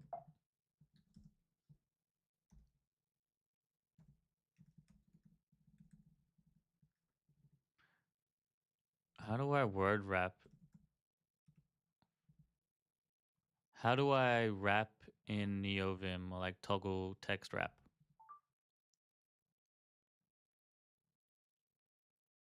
Set wrap. Set wrap. Okay. You're an autonomous AI system that uses tools to complete tasks, work iteratively until goals are fully achieved. Response format, return only valid JSON. No markdown. Uh-huh. You can have markdown in JSON. I think, dude, I do not like this system prompt. Follow tool schemas exactly, use exact tool names, refer tools.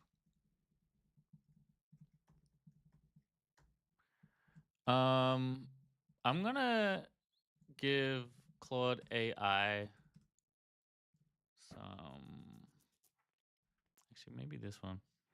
I have this system prompt for Speak MCP.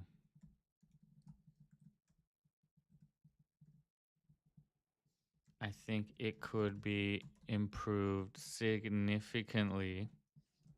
Research online for best sys prompt construction and formatting for general AI agents with tool calling and suggest improvements as dot points. Okay. Let's turn on research mode. Let's see what Claude thinks about this. And then also like trying DSPy. I don't know how to pronounce that. DSPy could also be a go. Understand what's happening. So I've just gone ahead and opened up this O1 structured output extraction. The purpose of this file is to take a bunch of emails and turn them into these structured JSON and opened up this O1 structured output extraction. The purpose of this file is to take a bunch of emails and turn them into these structured JSON tickets. And if I'm going to come down and explain some of the later parts first, then I'll come back to the top and we'll talk about how the language model is initialized. But this is the ticket. This support email is going to be the task structure, which will declare the input and the output fields. So we're inputting an email into this kind of DSPy pipeline thing, and then we're going to output this stuff. We're going to determine the subject of the email, the priority, the product, and if the sentiment is negative or not.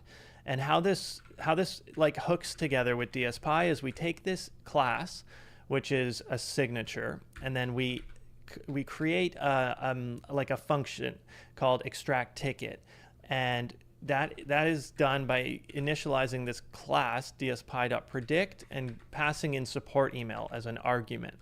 And once we do that, we can simply call this thing and pass in any of our input fields, which in this case, we had one input field, and that was an email. So let's go back. We're going to follow this back now. Now that you've seen how this works, right? This is a function that we call. It's initialized by, instantiating a DSPy.predict object, and the argument to that is the task signature. And the task signature has that one field for email, which is why this is why we're inputting email down here, because it's an input field. And the rest of the stuff are output fields. So we're going to see these come out of our prediction of whatever DSPy does for us. And I'll show you actually how exactly this works with GPT-5 using I'm going to show you the literal prompts that DSPy is about to generate for us when we do this. So load.env loads our API key. That's basic. And then we're instantiating a language model object that's OpenAI GPT-5 Nano. And I have a temperature and max token set here, which I'm going to explain in a minute. But once we've configured DSPy, now anytime we're doing stuff with DSPy, like this predict and all this stuff, it knows about what model we're trying to use for this. And when we see output, it's going to be because of this stuff. This is where I'm actually running stuff for this function and outputting things. So I'm going to run this now. And it runs super fast. Look at that, it's already done. So this is the first part of what it updated, and or output, and it's outputting these structured tickets for us. So this is that print statement, structured ticket, and then we print the prediction. And the prediction is the result of this extract ticket. So this function right here, when we actually call that, we get a prediction, and this is what the first one looks like. So now let's look at our training example, like the emails. We're iterating over these sample emails, and the first one looks like this. Cracked screen after 1 week, and we got that as a subject here. Cracked screen after 1 week. We're determining that this is a high priority, and this is the product being referenced, and that it is a negative sentiment. And at this point, let me explain these things. So the subject is declared with an output field, and we're describing. This should be the subject line of the email, but a description for the output field is not necessary. And here, for priority, I'm not describing anything to do with the output field. I've left this blank, and I'm just saying this is some literal, like, okay, so Python has this literal type hinting object, which is super handy. And what it says is this is a string, which is either going to be low, medium, or high, but it will never be anything other than those three things. So it's kind of implicit that this, we should just add a priority label. And so I don't need to describe that. For product, it's a string field, and I describe the product, and I also have some other rules, like, hey, just output empty string if you're not sure. And lastly, for the sentiment, that's a Boolean object. And so that's why we're getting, down here, we're getting a Boolean object returned from this prediction here. So I have a couple other examples, like we've... Okay, so that was him using dspy to make structured output. I'll have to watch the whole thing, but definitely something interesting to look into. Let me check on the coding agent. Okay. Push main. Nice. It actually did exactly what I wanted. It tested with the parallel tool calls. So hopefully Wordle will be bot friendly now.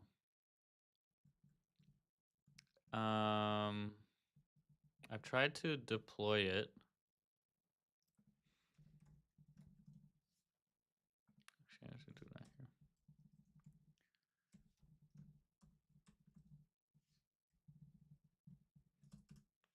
Let's see if it is deployed. Oh no, failure.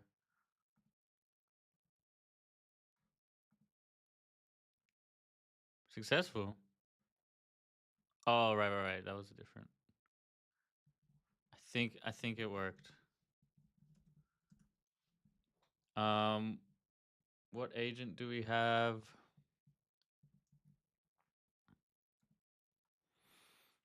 5.1 Codex Mini. Let's try 4.1 fast again. Solve Wordle online.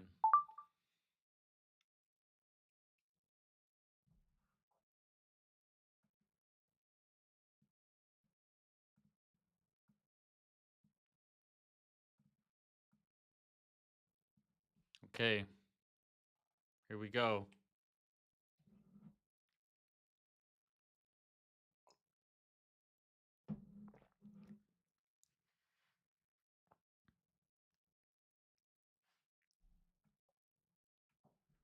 Yeah, if you guys just joined, I have made this web page to benchmark LLM models on their general agentic capability. So it's using Playwright MCP to interact with a web page that has Wordle on it. And we'll see how we go here. So we're running Grok 4.1 fast here. It tried to click the right buttons, but it seems like Nothing was submitted. Let's see if it can figure out and reason with itself to solve it.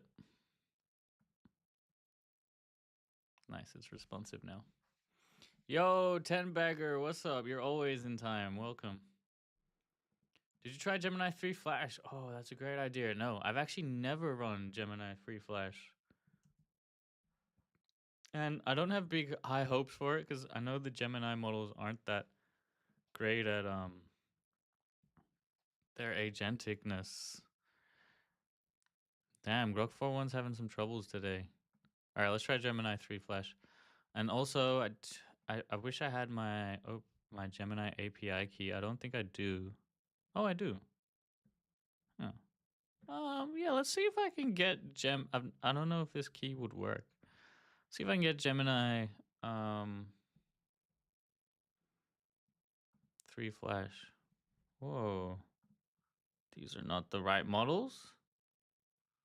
Okay, I think Gemini is broken. Definitely need to fix that. Let me just quickly make a ticket for that. Create an issue on GitHub to fix Gemini API. I don't think it's working at the moment.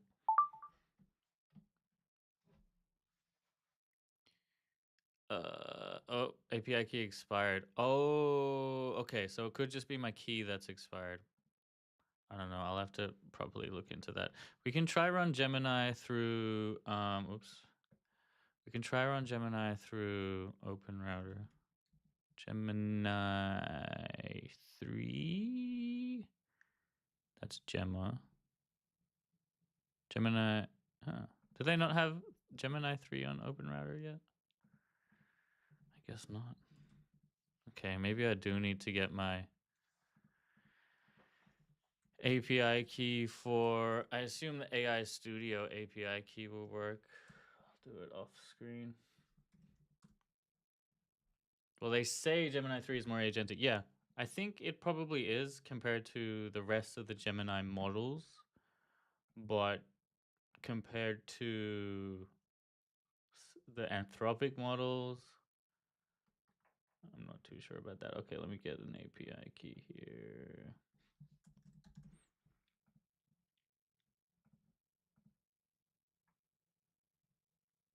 Just loading.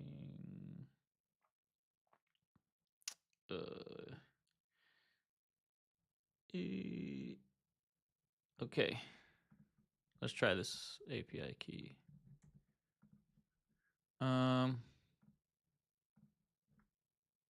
Refresh. There we go. All right. Okay. Gemini. Oh, there's no flash. Oh no, it's right under my.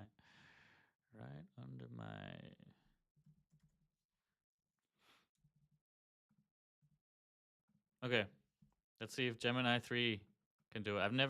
I don't think I've ever ran Gemini on Speak MCP, or at least it's been a long time. So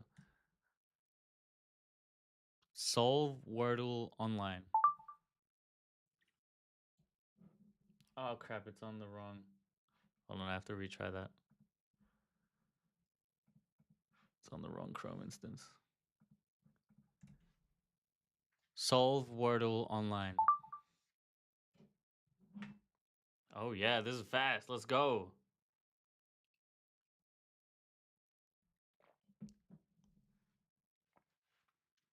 We did Wordle on Speak MCP last time successfully. Yeah. So we did Wordle on New York Times. But this is the thing about the New York Times one is the word is different every day. So now I'm doing my own Wordle, and the word's gonna be the same. And it's also supposed to be bot friendly, but still these bots are not able to interact with it, it seems. The API rejected. Wait, what? API key expired? No, that was from. Wait, what happened? Damn. No, I don't think Gemini is that good. All right, we're gonna go back to OpenAI. Let's try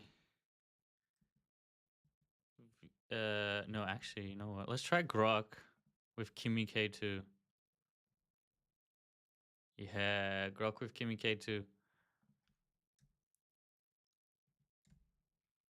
Solve Wordle online. This should be fast. Yeah, look at that. Okay. Okay, took a screenshot. Took another screenshot. Okay, one was a snapshot. Yes, they tend to do that, snapshot then screenshot. No. See, this is my issue with... Oh. My issue with Kimi, it seems to not do the tool calls in JSON format. It has its own format. So you know what we really need is a special system prompt for each of like the top key models, because they all are so different. It's hard to have the same model for each. Oh, it actually tried to submit something. But yeah. Can we get a hair tutorial?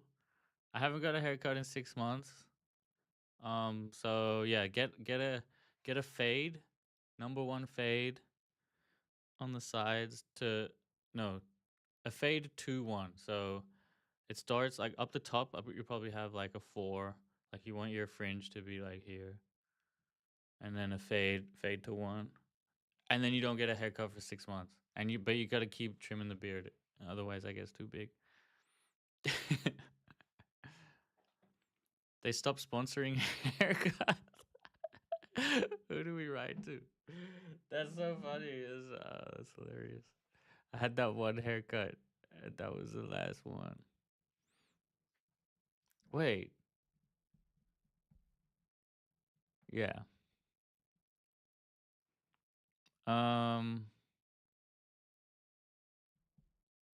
Should we let Kimmy cook for a bit? It got 1 letter in.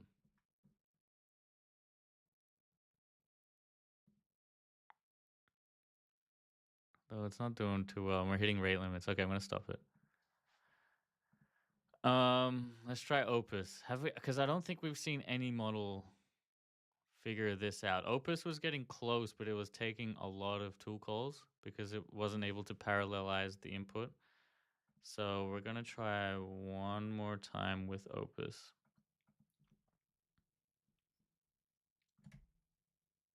Solve Wordle online.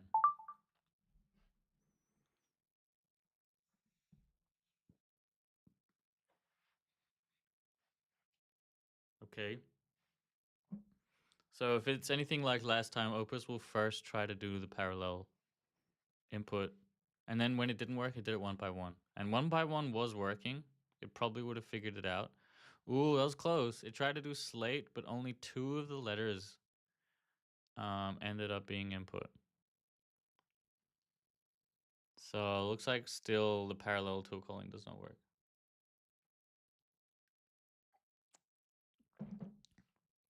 Which is weird. Let me go back to terminal. Did you test it and it works? Let's just make sure that the coding agent did what it said. Did Claude do that thing where it makes an app but only works with Anthropic models? That's pretty funny.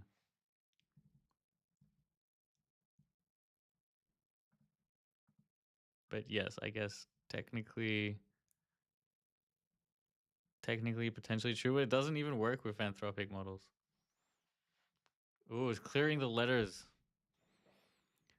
Now it's probably gonna do it 1 by 1 again.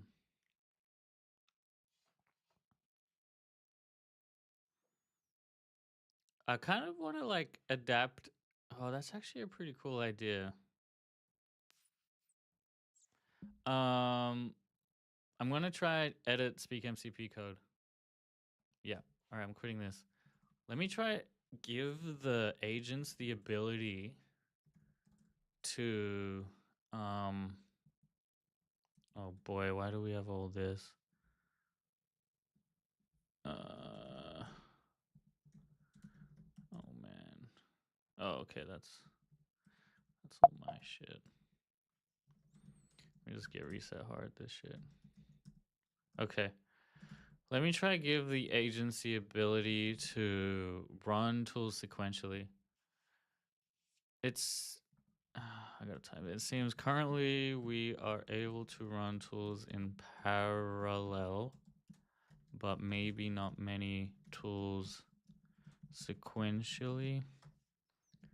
It's actually we let the LLM be able to run tools in parallel, but not many tools sequentially. This causes an issue when we need to do some things that cause race conditions in parallel.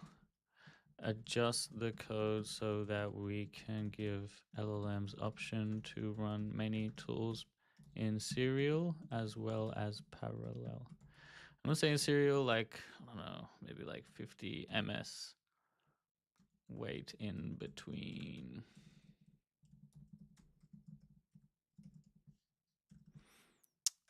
I'm also gonna say first analyze how the code works, get context, test assumptions, then make plan.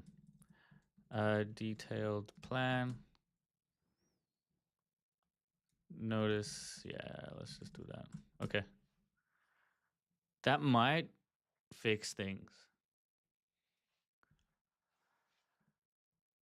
Yo, Rendit Inten, what am I doing? Okay, so I've built this tool to let me run general coding agents, and I'm testing different LLM models with that agent to see how well they do in just basic tool calling stuff. And it's also stress testing my agent tool itself, my agent harness.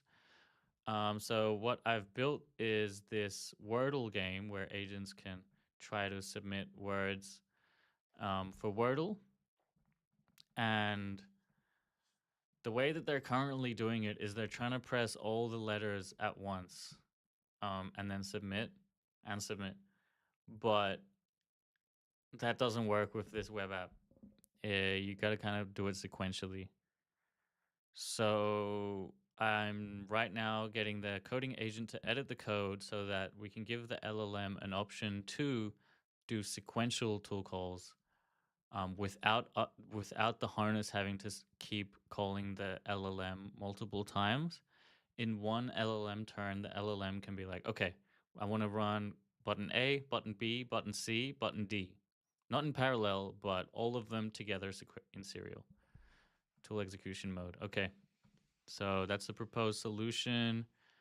We're going to try that out. Is it paid? No, it's completely free and open source. The project is called Speak MCP by AJ47. And you can learn all about it. Pretty much my last few videos on YouTube are about it. You can also just come straight to the GitHub. That's probably the best place if you like to read text. Just search Speak MCP. Thanks for the follow, my dude.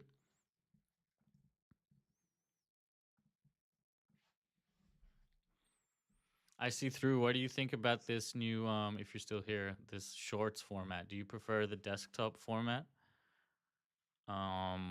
Are you on your phone or on the computer? It doesn't matter. One reason I really like the shorts format is it makes clipping into shorts so much easier for the editing.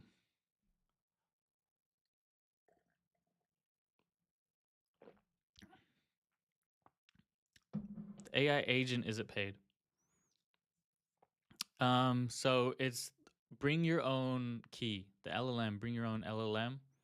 You can use it with free LLMs like off OpenRouter. The agent itself, the harness, no, it's free. It's open source. As I said, it is Speak MCP. But the model is, I assume, what you're talking about, the model provider. If you've ever used any agent where it's bring your own key, that's how this works. You're always on the computer for long form, but this is okay for what you're doing. I can see everything. Okay, perfect. That's good. And it'll also give you more room, no? You could like have my window squashed vertically. and do other shit on the side.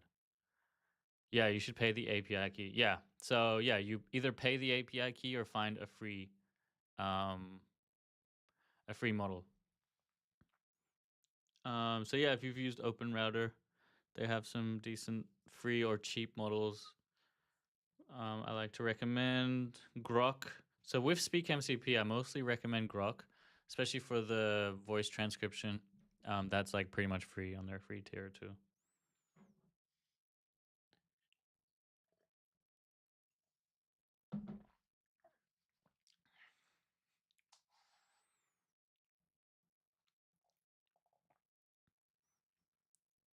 All right, this is cooking. What we got? Oh, we got a new person on Discord. Who is it? L.I. Olama guy. Yo, I'm Harry14. Welcome to the Discord. They've sent me a friend request. I don't really accept friend requests straight away, but you know, we get to know each other in the chat. Let me. Dude, this guy's back. I'm gonna have to kick this guy.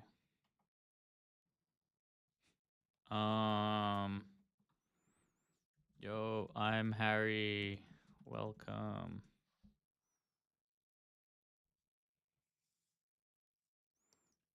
Maybe I just deleted his message. Die, spam. Maybe I just kick him. Kick. You know, I used to like not kick people, but now he's starting. Now that we've opened up the chat to public, I have to like just start kicking people that bring no value and just try to take people to DMs. Did Gary come back? No, man. It's sad. I haven't seen Gary in months. Were you not going to change the name from Speak MCP? Yes, I was. But never went ahead with it. Okay. Let's test out this new Speak MCP build with the sequential tool calling.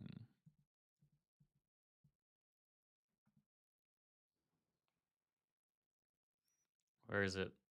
And we will also have the collapse. Yeah, so this is the latest Speak MCP. We have a collapsible sidebar. It goes under those, which isn't great, but you know, that's cool. Let's see what model we're on. We're on Opus. Yeah, let's try Opus. I just want one of these models to solve it, and Opus probably has the best chance. Solve Wordle online. Let's go, Opus. You got this. We're gonna do squats for Opus.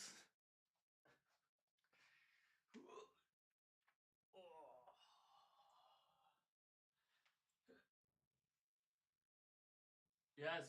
Yes. Check it. Yes. Yes. We solved it. The harness is fixed. Taken one shot.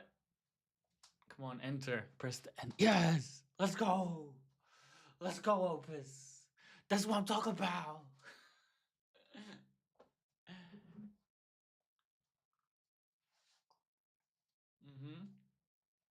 That's what I'm talking about. All right, more squats.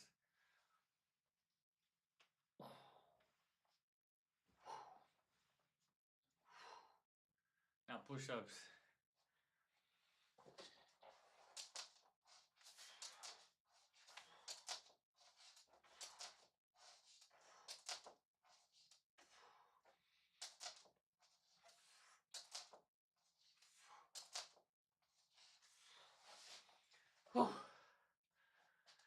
It still hasn't done the second word.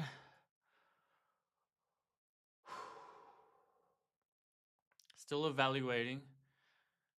Took one snapshot, one screenshot, and one browser evaluate. Doing like every tool call to get as much information as it can. Incredible stuff. Ask Opens to write instructions for weaker models. You know, funny thing you say that. I actually have an Opus tab cooking to improve the system prompt. We'll check on it after Opus finishes its turn here.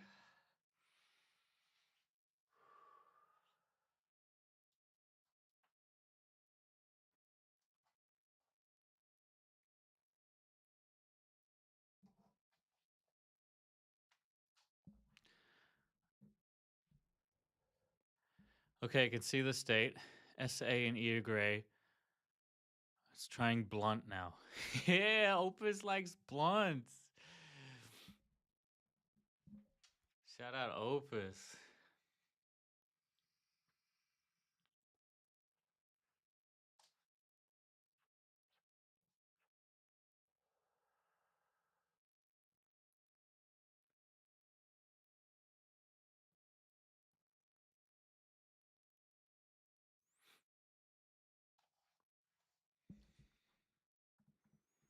Oh, I meant it. Yeah, I don't want to give like task specific instructions though, if that's what you're suggesting, because I want to test the general agentic tool calling ability of these agents.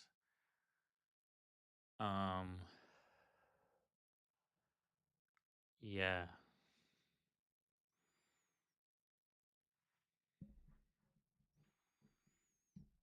But I do want to improve the system prompt. I think my system prompt currently is not great. We'll let this finish. It is a bit slower than I'd like, to be honest.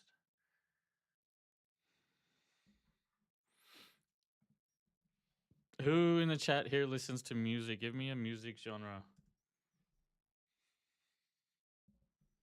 Kind of feel like playing some AI music. Rock? I don't know about rock. Jeremy, thanks for the like. Jeremy Pinnix. Shout out them.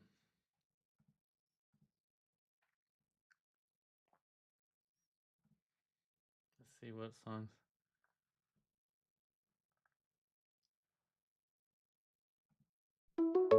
Damn, Opus figured it out. So guilt is actually the right word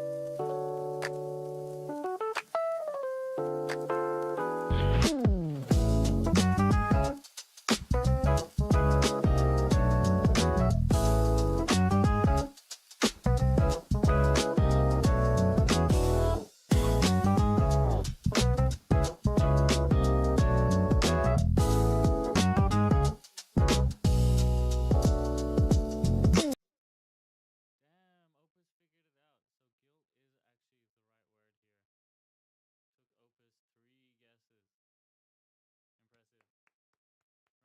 Opus 3 guesses. Impressive.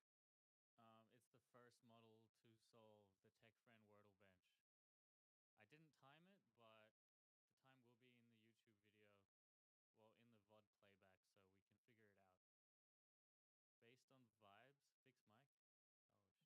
shit. Yo, oh shit, okay.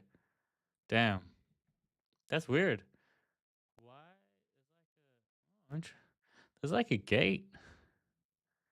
Oh, I guess that kind of makes sense. Yeah, sorry. So, Opus figured out Wordle, TechFriend Wordle bench. Opus was the first model to get it. I don't know what the time was. We can go back in the VOD to see the actual time. And let's keep a tally of how long they did what. So we're going to open up my YouTube. We'll go to live. My YouTube.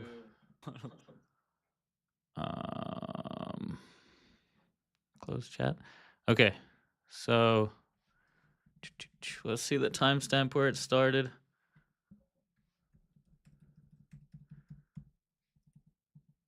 There. Right there.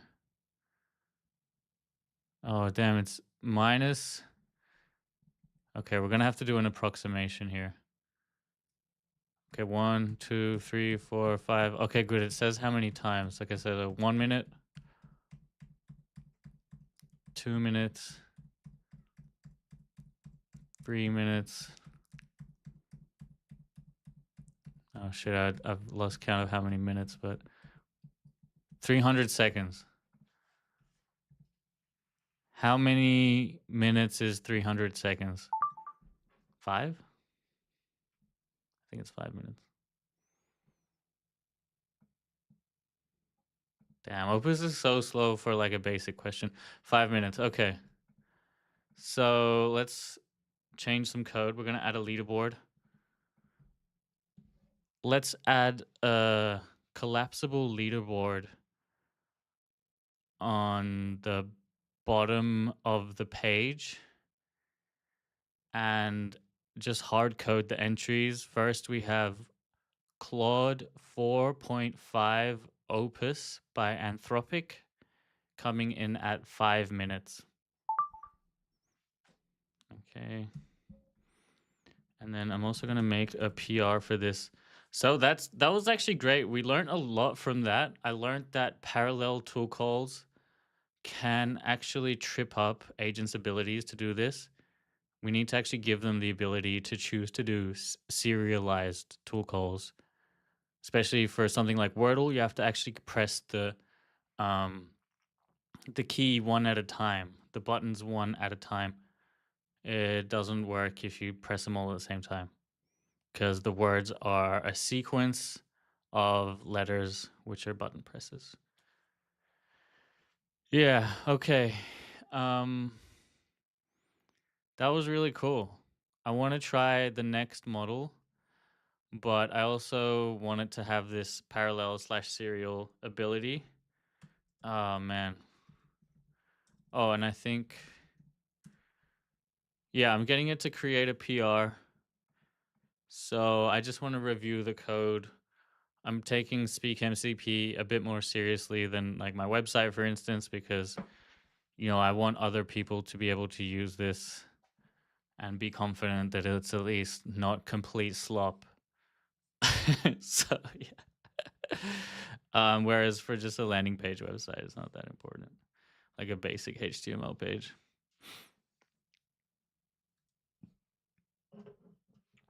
Okay, we have a new pull request.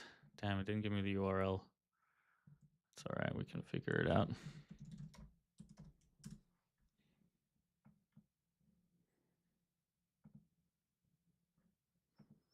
Here we go. 51 lines changed. Nice. This seems like a pretty small change. Tool execution mode. Damn. So what are these? These are JSON schema. Okay, so we've added a new field in the JSON schema.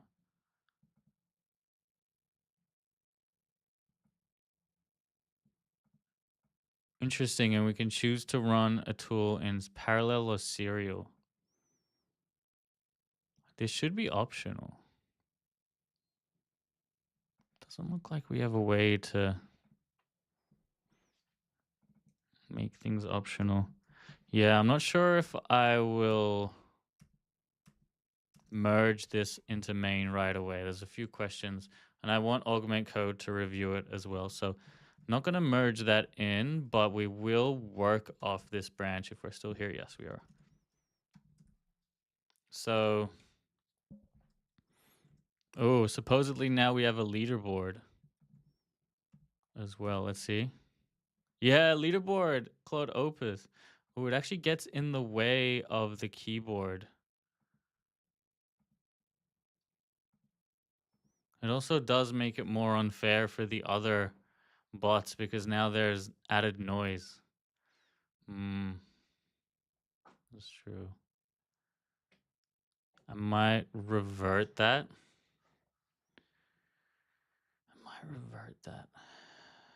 What do you guys think? Make it its own tab. Yeah, it should just be one button. Yeah, let's make it a new page. Actually, let's make it a separate page, the leaderboard, and have a simple a link at the end of the subtitle to link to the leaderboard.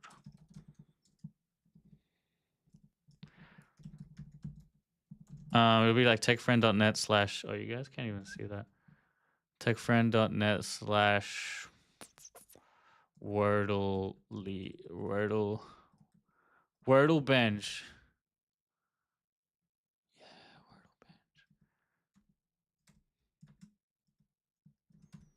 That's pretty cool. Whoa, I got 2 Speak MCPs running. That's an issue. They're both on the same branch. Also add a timer. That would be good too. Ah, shit. Okay. Yeah. I'll add a timer and we'll run Opus again just to make it fair. But we need to really like finalize it before we can't keep changing it because it makes it unfair for the yeah.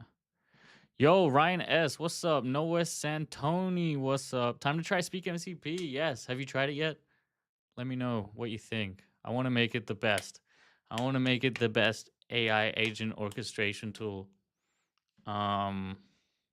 General agent, general tool calling agent. Yeah, that's my G. Yo, if you want to chat on Discord with you setting it up, that would be dope. XMCP setup was a clutch, yes. Shout out to the real ones. Shout out to the real ones. Okay.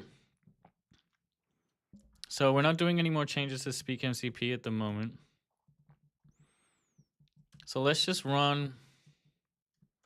Wait. Let's run another model as a test. We're gonna run Xiaomi. I've been testing Mimo 2 Flash. It hasn't been doing too well. Solve Wordle online. Is this an alternative to Whisper? Yeah, you can use it as just a dictation tool, but it's actually way more than that. You can spawn agents like I'm doing here. And we're gonna see if Xiaomi can solve Wordle online. The Tech Friend Edition. Opus was able to solve it in 5 minutes. Xiaomi failed. Oh, I said solve Wordle. What the hell? Solve Wordle online. That's better. NVIDIA models are all free. Hell yeah, let's go. Can I spin this up on my server? Yeah, you can spin it up on like Windows, Mac, Linux. Okay, it's trying to submit quite. It wasn't quite able to do that. I wonder why. Why was there an issue here? Did it not do sequential?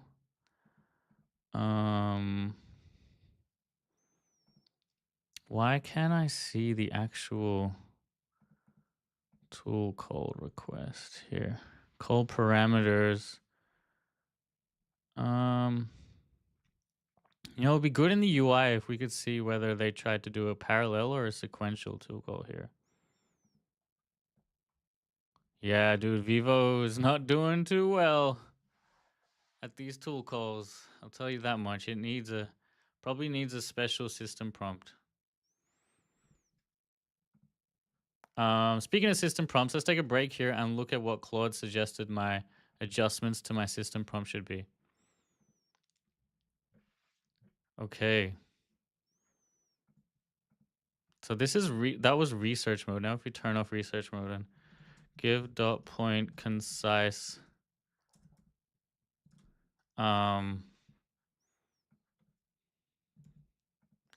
concise feedback and adjustments to my sys prompt given our research. Okay.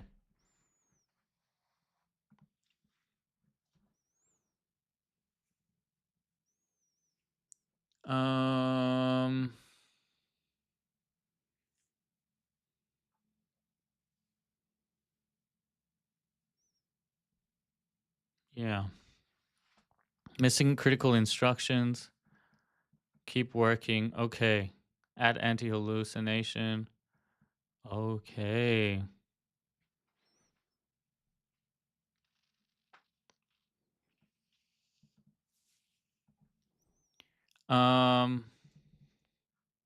Okay, now we're going to go into Claude Code on the web. And we're going to spawn 3 agents to Improve my system prompt based on this feedback. Improve. Oh, shit. Oh, man. I didn't mean to submit that. How can I cancel this? Stop. Improve our system prompt based on this feedback. Is it Shift Enter that submits it? Okay, no, it's normal enter. It scared me. Speaking CP. Okay. Let's give the feedback. Keep the whole thing very concise. Less than, let's say less than 500 lines max. And we're going to do 3 of these agents.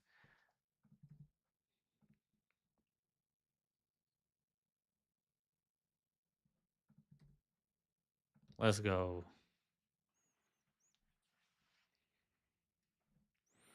Would parallel tool calls bump up against smaller context limits of certain models? Yes.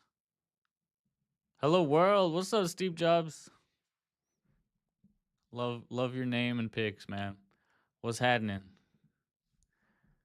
Okay. Those are the improvements on the system prompt. We're gonna flush a lot of context. All right. All right. How the coding agents doing? Nice.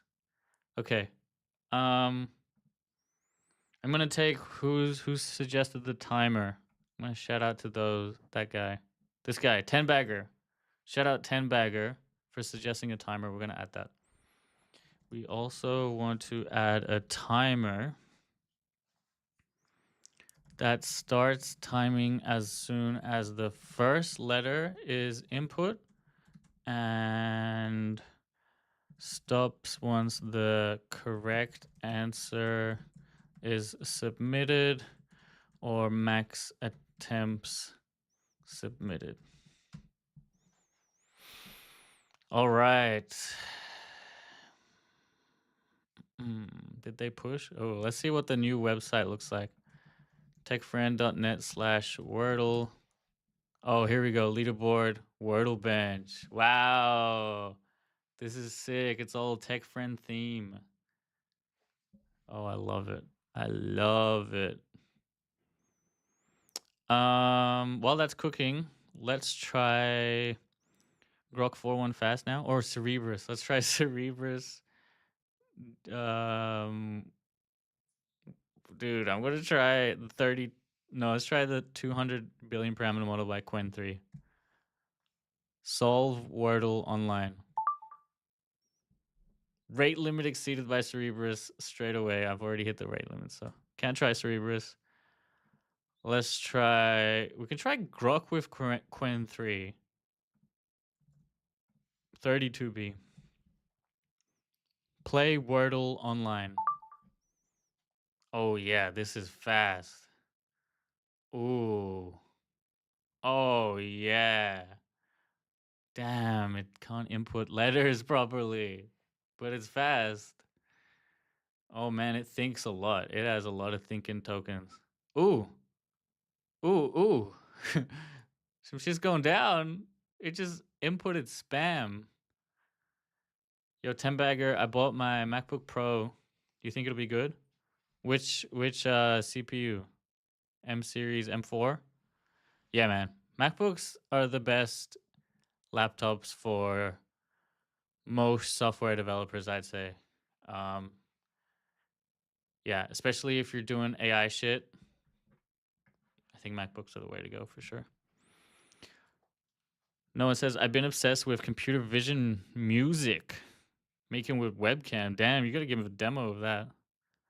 Now try Gemini Free Flash. Yes, okay. Yeah, that's a good question too. Dude, Grok with Quen is crazy. We're just inputting random QSNs here. I'm gonna stop it. That was fun though. Can't lie. Can't lie about Grok. Oh my god. I think we have to wait for the output to get streamed. Probably should fix that. Yeah, I think we need a better, more reliable kill switch. Oh my god, the amount of thinking. What? No, it just didn't stop at all. All right, I'm gonna have to hard quit that.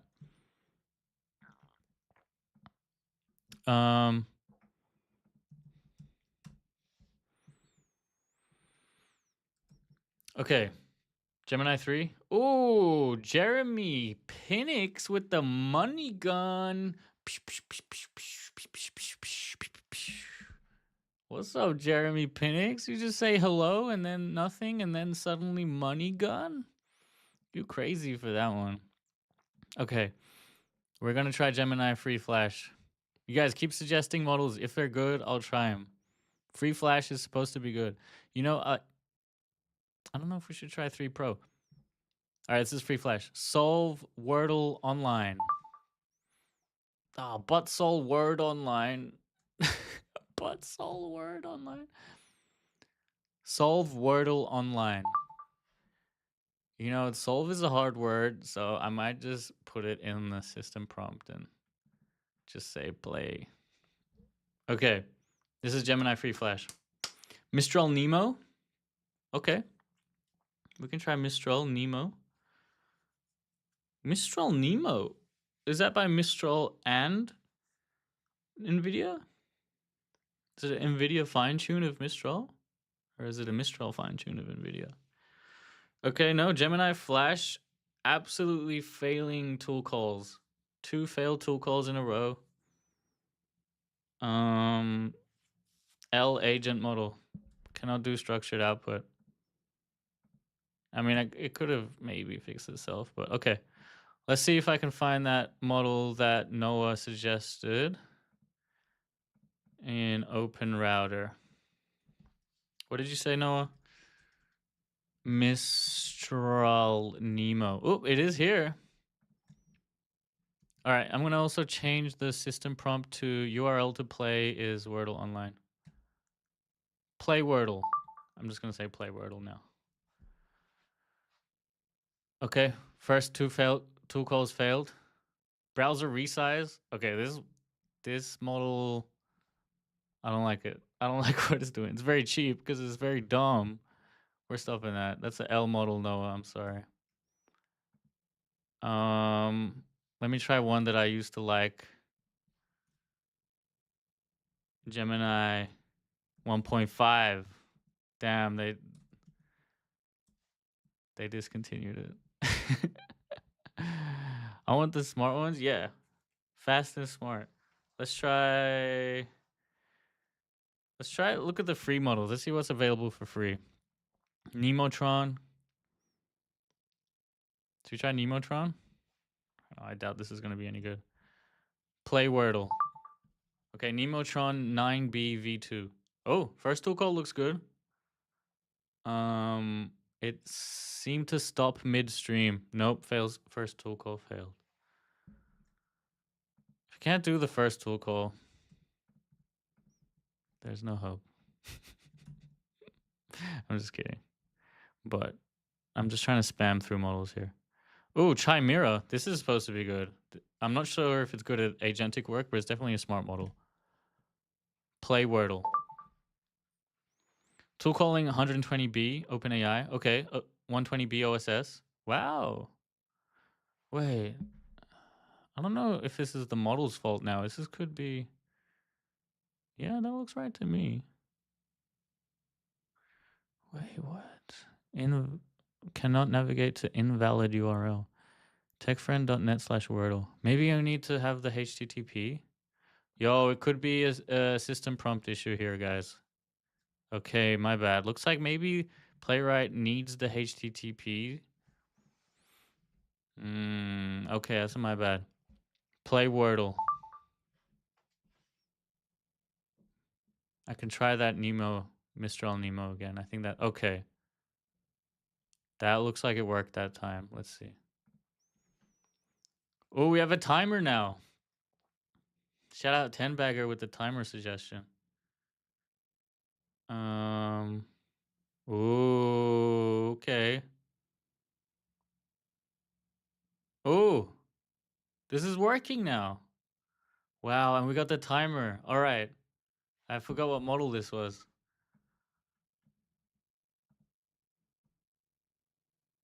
Chimera. R1T Chimera. I think this one's pretty good.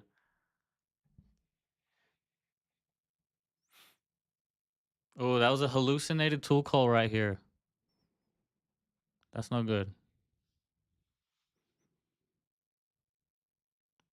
This is TNG R1. Oh man, my head's in the way.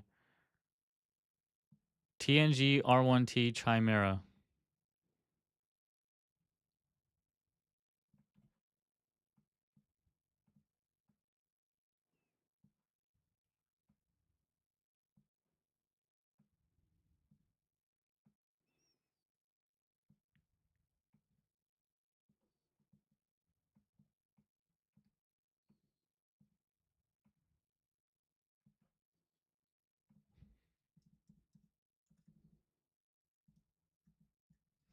Okay.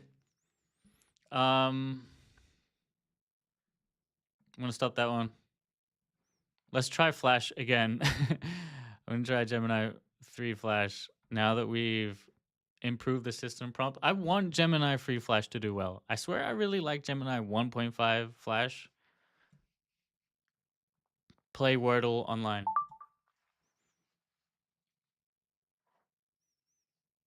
Okay, this is a good first tool call.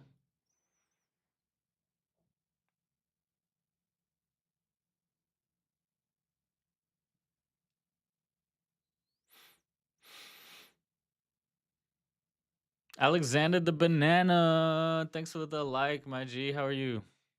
Is Puppeteer involved here? No, we're using Playwright, and Playwright was actually made by the Puppeteer team, and this is the Playwright MCP. But yeah, very similar technology, but instead of Puppeteer, we're using Playwright. SP, thanks for the like. Thank you guys for liking the video. I think it helps with the algorithm, man. We need more people in the chat. Please send those likes through. I think you just double tap the screen on TikTok. Not too sure about YouTube. Purple double down on this tech. Yes, sir. Accurate and alien. Thank you. My G's in the chat. Poor Flash. Yeah, Flash not doing too good, dude. I want to try haiku. Let me try haiku. 4 or 5. Actually, now that we have okay, let me just try haiku. Play Wordle. Alright, this is haiku. Damn, see the tool calling in haiku, it does this weird XML shit. I don't know why it's doing that XML shit here. That makes it fuck out. So let's check out. Okay, we're gonna take a break from running models. We're gonna check out the system prompt changes by Claude Code. They should be ready by now. I met the inventor of those repos. He's a Googler. What? Which repos? I'm a vibe coder, but I don't understand. You need to ask AI to explain things you don't understand. It's so good at teaching you. You can, like, as soon as you see a word you don't understand or a decision it made, you should be asking the AI, please explain XYZ, or copy and pasting to a new AI. Maybe not the same session. Like, yeah. The information is so easy to access now. It just takes a bit of willpower to go and get it. So I think all of these agents are done. I'm going to create PRs for all of them. And yeah, we'll see what the new system prompts are. Or at least the suggested new system prompts. The way you have to create PRs in Claude Code is so annoying. It's definitely like the biggest friction point.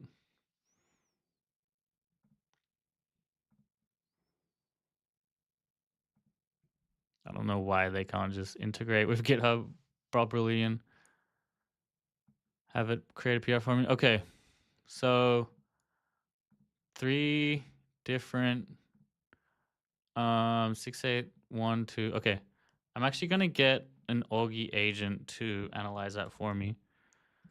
So we're gonna go into speak MCP. We're gonna say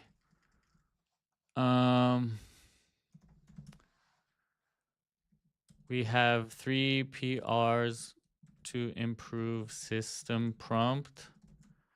680, 681, and 682. Analyze and compare the three and critique and recommendations as well, please. Please. 1000x. He runs a weird mobile testing company now with robots touching screens. Oh, sick. That's like what Elon's trying to do with League of Legends, it seems. Buongiorno. What did you use to clone myself for those videos? That was ages ago, and it was HeyGen. Oh, unless you're talking about Sora. Why don't you use another agent like anti-gravity? I use Claw. I use Augie, Augment Code, if it's not in the web. Because yeah, I work for Augment Code. I think it's a great agent too. But in the web, I do use Claude Code because unfortunately, Augment's web solution isn't quite there yet. So. Okay, recommended merge PR 680 with minor fixes. Okay. If you want lower risks, common improvements. Okay, so that 680 is the best after boring normalized. Okay. If you like, it can consolidate. Yes. Consolidate into a new PR. Great. So we're going to get the best parts out of all three of them and make a new pull request for that. And since this is running in the same repo that I'm running my SpeakMCP version, it might mess that up. So yeah, we're gonna do something else for a little while then. Oh, we got tagged in the chat. What's happening?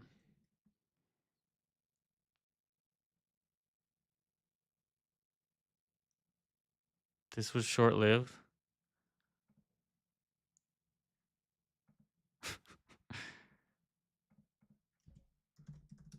What do you mean, the dude left?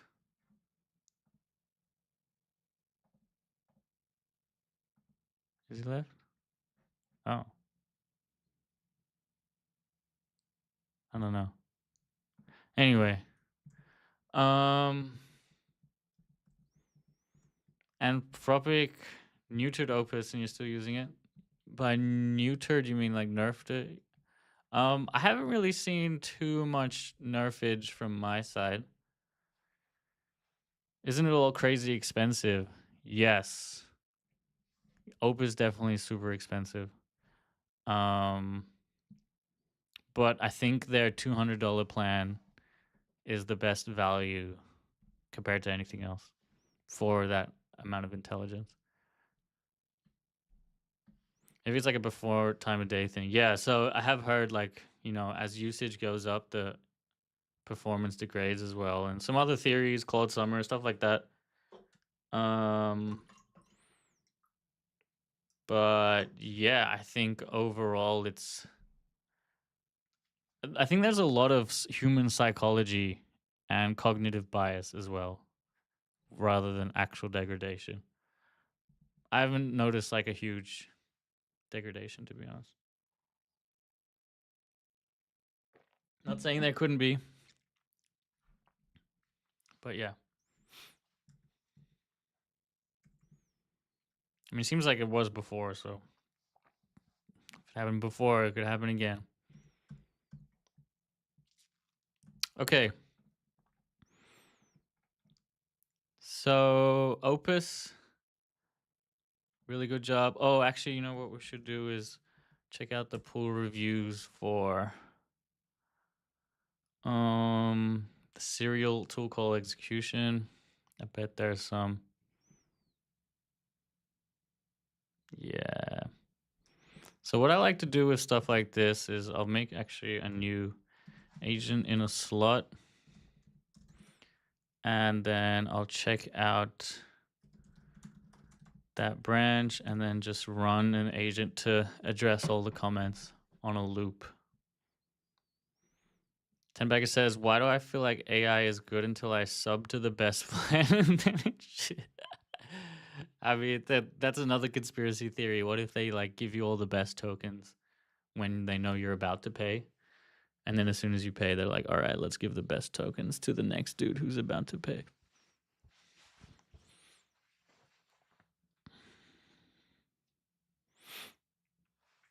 Okay, I think we're pretty much done here on whoa.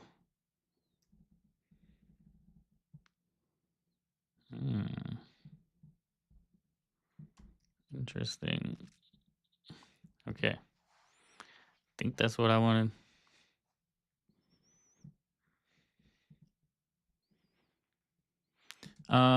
We can run Speak MCP again from a different slot. Oh, but it won't have the serial tool calls. And that is a shame. Damn, we've been streaming 3 hours. Let's go. That's what I'm talking about.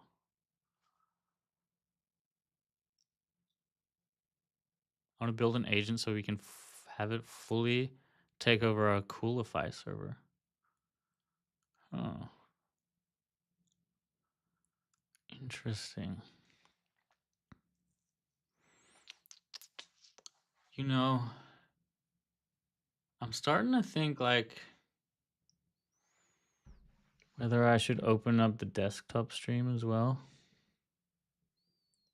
And I think that would be really cool. So while these agents are cooking, I'm going to configure a desktop stream like this. Damn. Okay, I'm cooking in this other window right here.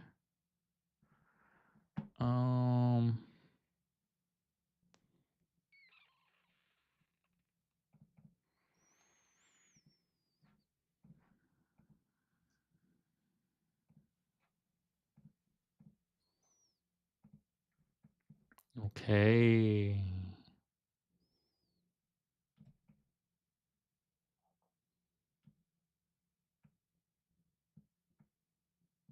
Damn.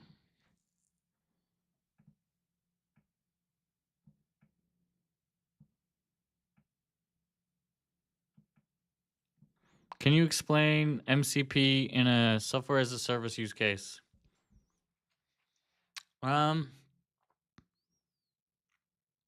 MCP isn't really for a traditional SaaS.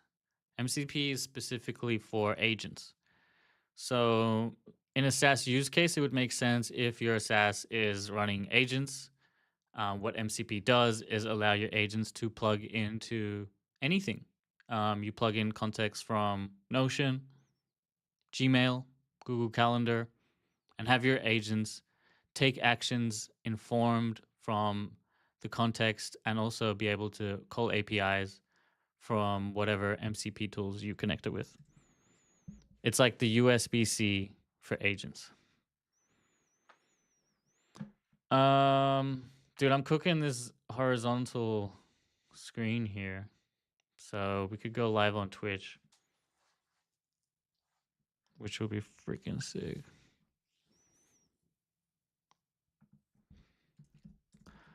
Close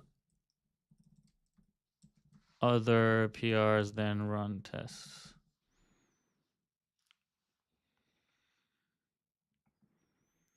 I need to pee. Nils, thank you so much for the like. So yeah, I think I'm gonna pee. And then here's our plan when we come back. Actually, let's do that. Let's make a plan when we come back.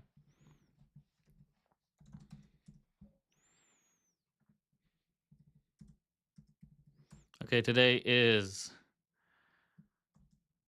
Ooh, we can do that today. And then can we make a page out of today? Page. Ooh, I saw it. I saw it. Page. Oh, why won't it let me click page? Stupid Notion. Ooh, what if we... I'm actually really wanting to change... Dude, this is pissing me off. From Notion to Obsidian. Um, I think I might do that when we come back. Start using Obsidian. um, what do we want to see? What do we want to see, chat? You let me know what you want to see. This is what I'm thinking. I'm thinking I start Obsidian, but you tell me what you want to see. I'm going for a pee. I'll be right back.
Okay. You made the swap for certain things to Obsidian. I still use Notion. Okay, what's your opinion here? The new bases and Notion API import made it easy for me to just go ahead and make the move. Yeah, you can. That's one reason why I've stuck with Notion this whole time. It's because I know at any point I can just export everything to like Markdown, which so it's like you can always go back and forth between Notion and Obsidian. In theory, I have exported everything from Notion before to just build like live context from like notes over years, and that was really effective too, feeding that into LLMs. And I think you do the same with Obsidian. One thing about Obsidian though is I've heard that it's pretty hard to like set up, like compared to Notion, like you have to set it up. Is that right?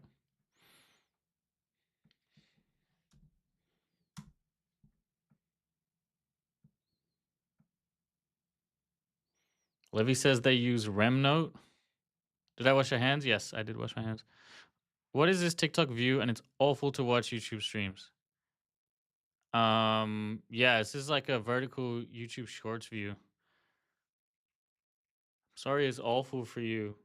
I am actually in the process of setting up a desktop version of this, but I think you're not gonna like it, to be honest, because it's mostly just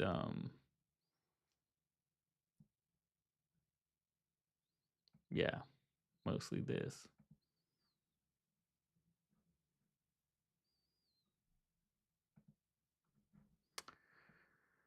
It's still like it's not my whole desktop. I can't watch it like this. Is it because it's too small, the text, or what's the issue, Dark Lace? Let me hear it. I leaned heavily into databases in Notion. Oh, which made it harder to export. Okay, yeah. I don't use those that much. But the new API imports is much better. It imports like Notion. Okay. With the basis feature, everything is like it was in Notion for the most part. Nice. Nice. Okay. Let me see how my agents are doing here. They're both kind of still cooking. How are the pull requests? I really need to pull this in before. Okay, it's still getting reviewed. What about the system prompt? Here we go. The system prompt improvements. All right. So we change the status enum. Replacing needs more work. Oh, interesting. So before I'd have needs more work as determining when an agent should finish or not. It would have a boolean needs more work and return true if it needs more work and it needs to do more tool calls. But now it's like we have a status enum working, complete, and blocked. But it needs to change the whole. I don't know if this is compatible. I think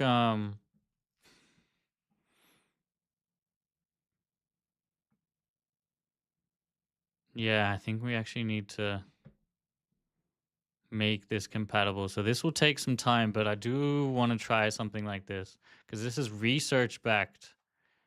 We're using XML structure now.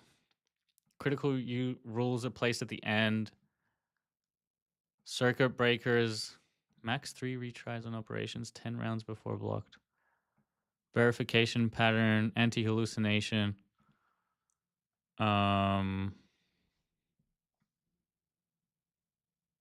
Deprecated use status.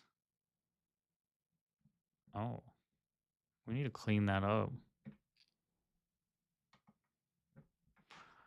So I'm going to add my own review comment. How do I do that?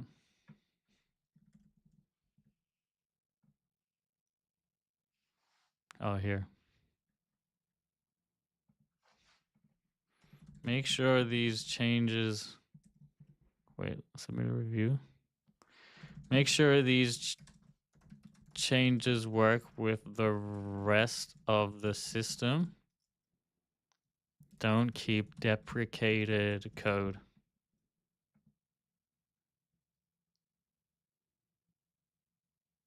Interesting, okay. Can't see much on your screen, it's just unwatchable. Okay. Self-driving cars don't know how to drive when the power is out. San Francisco prime example. Dude, yeah, I had a Waymo just parked in front of my place after that, and I don't know if they don't know how to drive. Like, it was parked perfectly, but I think like some of their functionality goes down, and they just, they play it better safe than sorry. So I think it's good that they just don't operate with less data because they were trained to be so good with like all that data. I say keep it simple and follow the way of Capano, the Obsidian founder, and use his sample vault. Oh, okay. Let me Google that.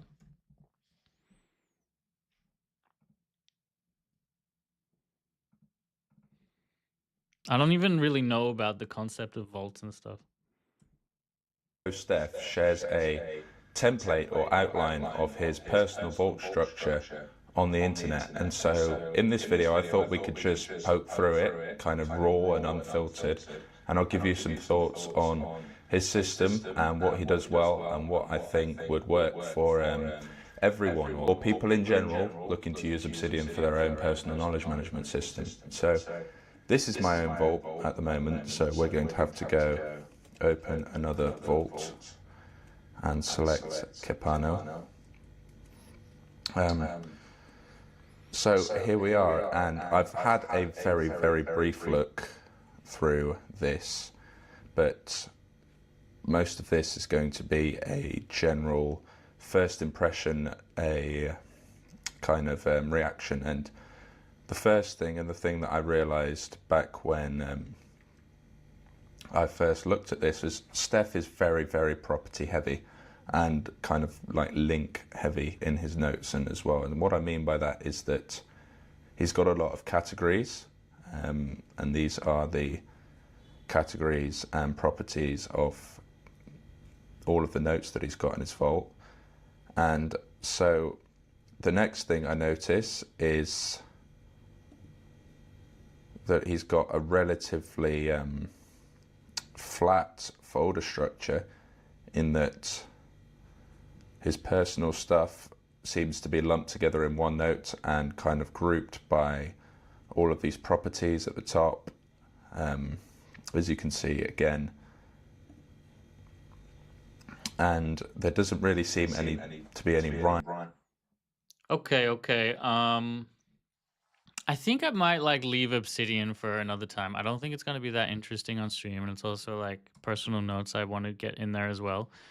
So what do we want to see on chat? Let's look at the stream notes and also what we've been doing. Countdown, we did that. Discord bot development, that could be interesting. Make open graph images. I actually really need to do that. Don't really feel like it though. Desktop Commander, MCP, AI Animator, Parallel Web Dev Agents, Learn Graphite, Forkberry Game. Okay. These are some options. And then Let me also type what we've done today. We've made Wordle bench. Made TechFriend Wordle bench. This is huge. Opus 4.5 got it in 5 mins unverified. Yeah, I think this is what I want to continue on. Make TechFriend Wordle bench. In order for me to do this, I actually need to use one of these branches here. This one. Serial tool calls. Oh, yes. Okay, I can merge this in. Perfect. All right. We're good to go. That's what I was waiting on. What about the consolidated system prompts? I think we need to address these. Oh, and now there's, yeah. Fix merge conflicts into main. And then we can just run speak MCP from here.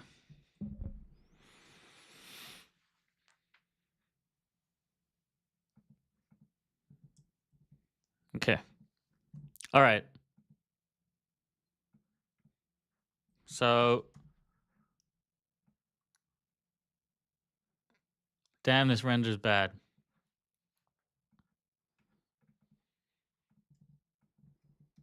I'm going to just use iTerm.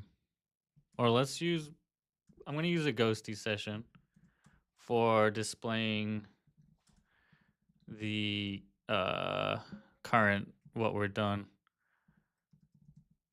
Let's see. Welcome to the stream. Below is a list of what we've done today and hope to do. How do I do the word wrap? Perfect. All right. This can sit here.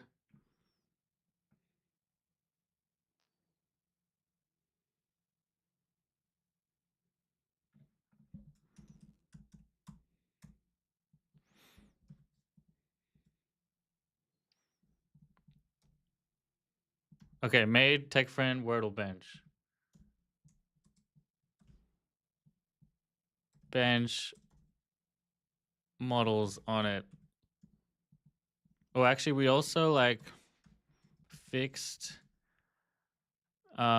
serial mass serial tool calling in speak MCP. Okay. Okay, we're ready to try again with speak MCP. What model do we have? Let's run Opus again. Opus 4.5. Yeah. Play Wordle. This time it should have a timer as well, so we can get the exact time for Opus. Let's go. Let's go, Opus.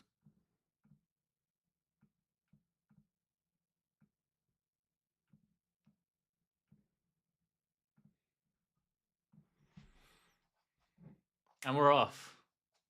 First word is crane. 5 seconds in. Let's go, Opus. Damn, dude, this is definitely going to be faster than 5 minutes. Let's see. What do we got, guys? 2 minutes? I think 2 minutes.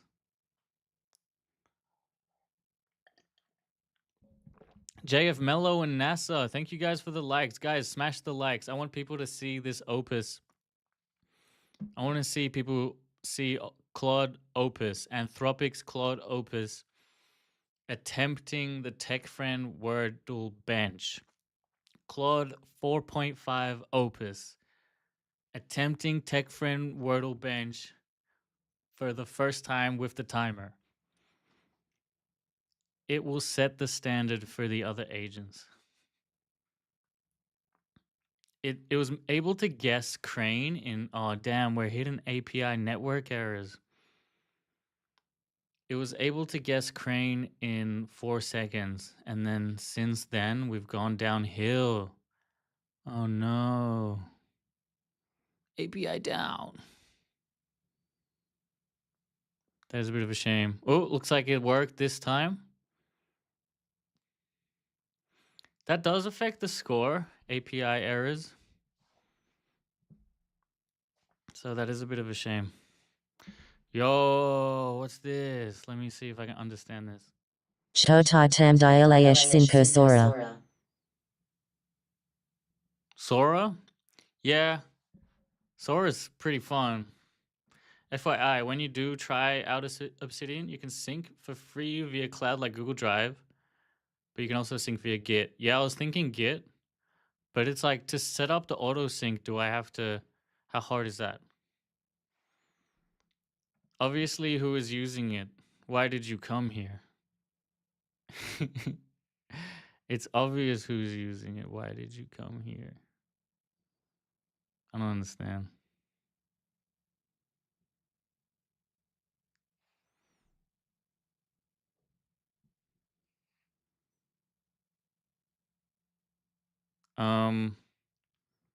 Okay, I think the API is having issues, but it is coming through in the end. Interesting, we've taken 2 snapshots. Oh, it's saying it's not seeing colors. So now it's going to use JavaScript to check the colors. Wasn't able to get the colors. Oh, so it's not able, it's having difficulty seeing that none of the letters were correct because it's all gray, maybe. That is interesting. Looks like this might take more than 5 minutes here.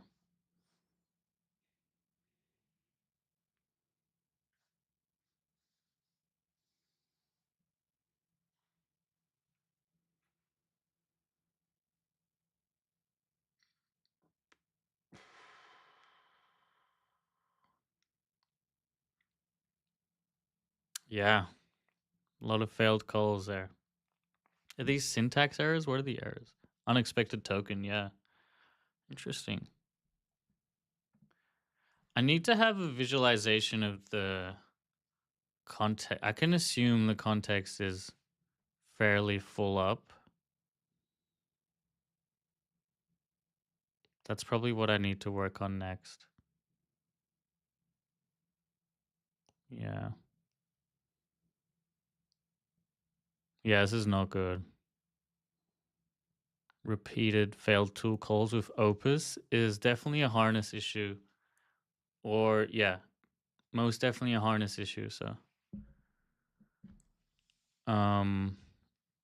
There's one thing I want to investigate, and that's like how are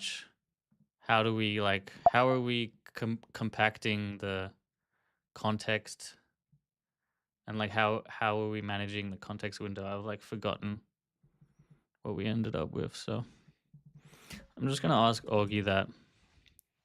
How are we managing context? Can we have like a live visual indication of context?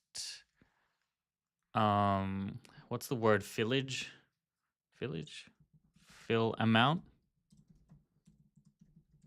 as a bar next to the tool call progress. Tool call count.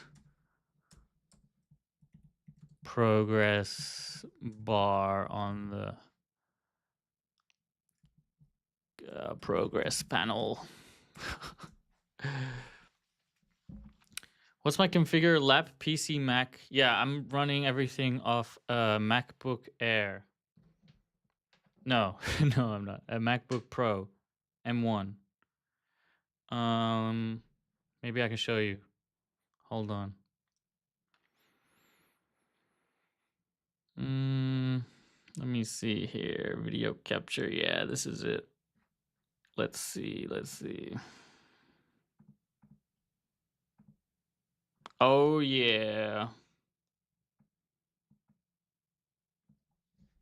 MacBook. Monitors. Camera. I got the camera vertically this time. This is a new edition. Got the vertical monitor as well, which is new. That's it. What's up? We got chat here as well. This is how I highlight chat. Ready? Click. Usage. Yeah, and this is OBS. And this is the desktop view that we're gonna come out with soon. Wait. Yeah, okay, you can't really get that. Yeah.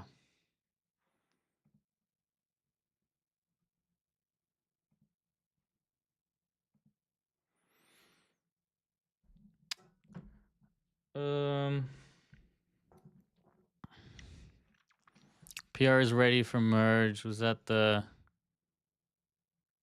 Which one is that? Oh, this is the... Yeah.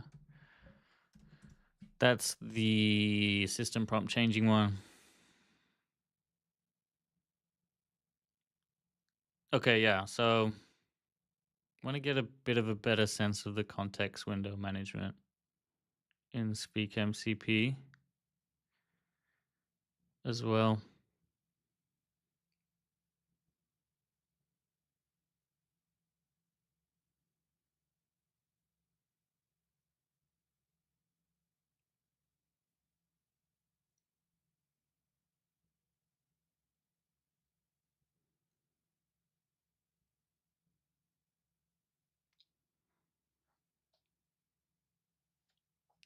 Yeah, okay. While that's cooking, let me see if I can get desktop streaming out for all those people that want desktop view. Let's see.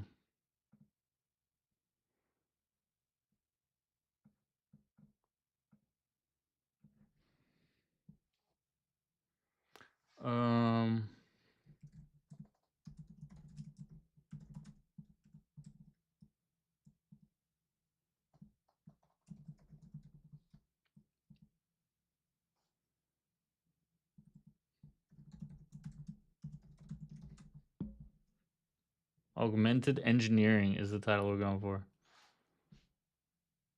I wonder what happens if I have two lives at the same time. I think it was fine, actually. Do you know Aram from the Blacklist series? I do not.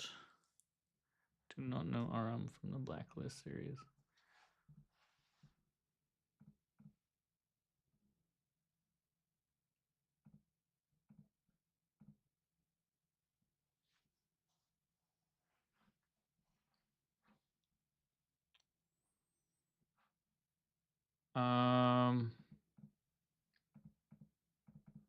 Can't like deactivate a series. I want to Twitch dashboard. What's my title here? Future of augmented engineering. I'm just gonna go live on a few more platforms here.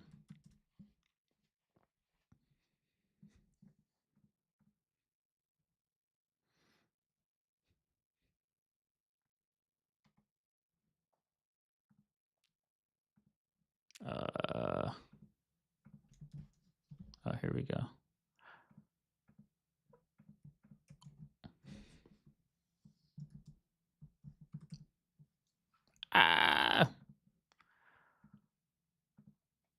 Create a new event post.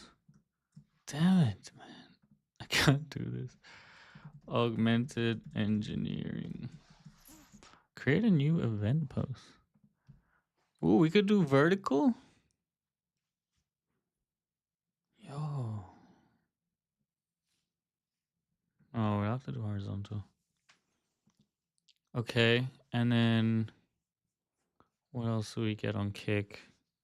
Should we try Kick? Title. Augmented engineering. All right. Oh, Instagram here. No, that... Yeah, okay. Okay. All right. What's up? Do we have two live streams on YouTube? Yes. What's up with that? Oh, hell yeah. Dude, we in the cockpit on YouTube, man. We in the cockpit out here. What's good? All right.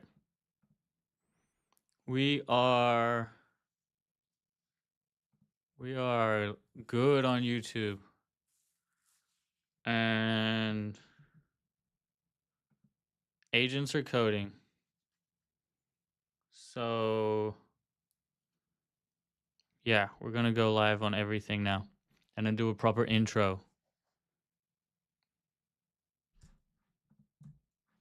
That sounds good to me. Bodrix has correctly joined the channel. Oh my god, that voice is terrible. Oh, we also have X. Damn, hold on. Did I do... Could we do X on here? We can do X on here. I'm gonna do that inside of Cake. It's Rindinton HH. Yes.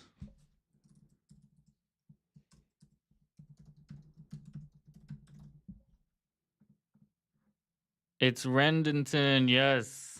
HHH. Do you prefer the... Okay, I'm gonna turn off. Do you prefer the desktop view or the mobile view? Damn, Coquilio.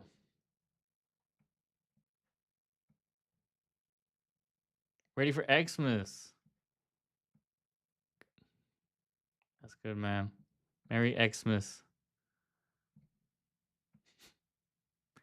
Okay. Okay. Let's see if I can go live on X. Oh shit. No. I did this thing where I press live twice and it crashes OBS. I think it doesn't it just makes it unresponsive. So as long as I don't press anything else or need to press anything else, we can just continue the live. So yeah, okay, welcome to the stream. Today I made this Wordle clone specifically for testing AI models, LLM models, on their generic like agentic capability. It's a simple game. It's going to be the same word every time. It's guilt, but the agents don't know that, and they have to actually click these buttons one at a time using the Playwright MCP. And they'll get a time, and then we'll have a leaderboard with the time. Currently, Opus is at 5 minutes, but that was before we made some changes. And I'm also constantly making changes to my harness to improve this. And we have a pull request right now to improve the system prompt, which is a huge part of these agents' performance. It's still under review, so I haven't merged that in. And then also earlier this stream today, I was streaming vertical only before. We also merged this improvement to be able to add serial tool call execution mode. So I found the agents wanting to press all the buttons at the same time using parallel tool calling. And this doesn't work for a game like Wordle. You have to actually press them in sequence, letter by letter. So I enabled the LLM to be able to do serial tool call execution. And yeah, that conflicts with the system prompt too. So we'll see how that is, but that's already merged into main and the branch should have knowledge of it. You prefer mobile view? Okay, yeah.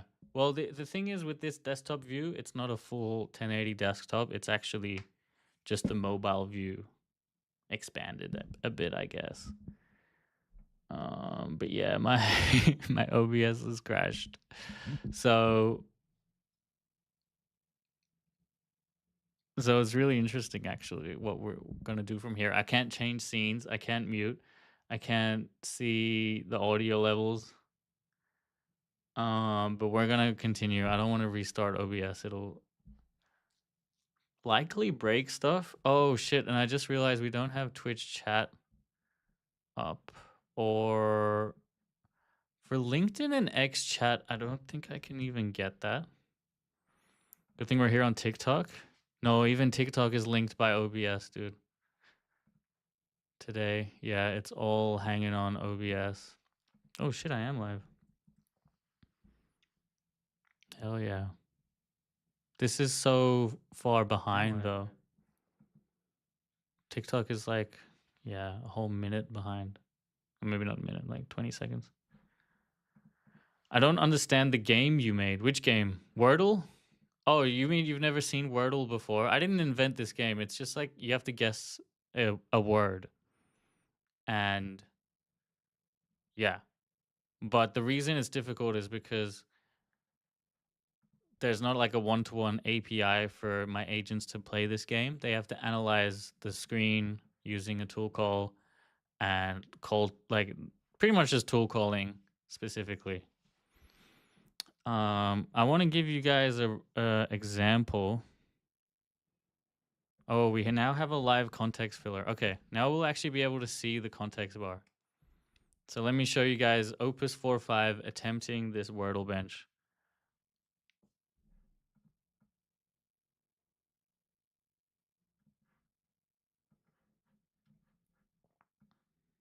Okay.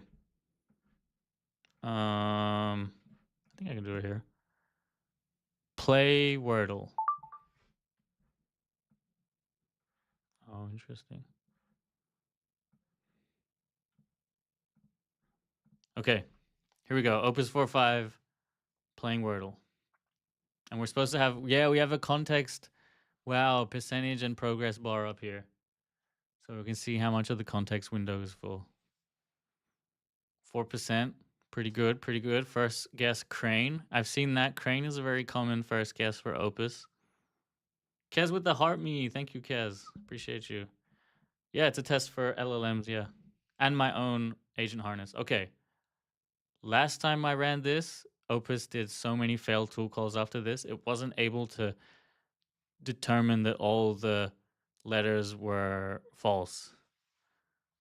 So let's see if we can do it this time.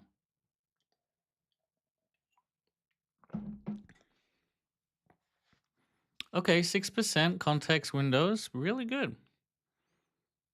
I don't know how accurate that is, but I could believe it.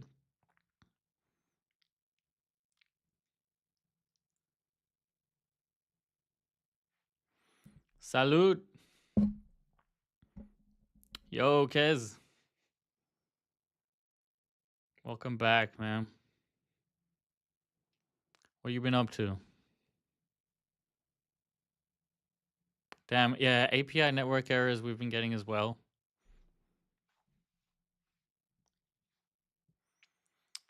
Bit of a shame.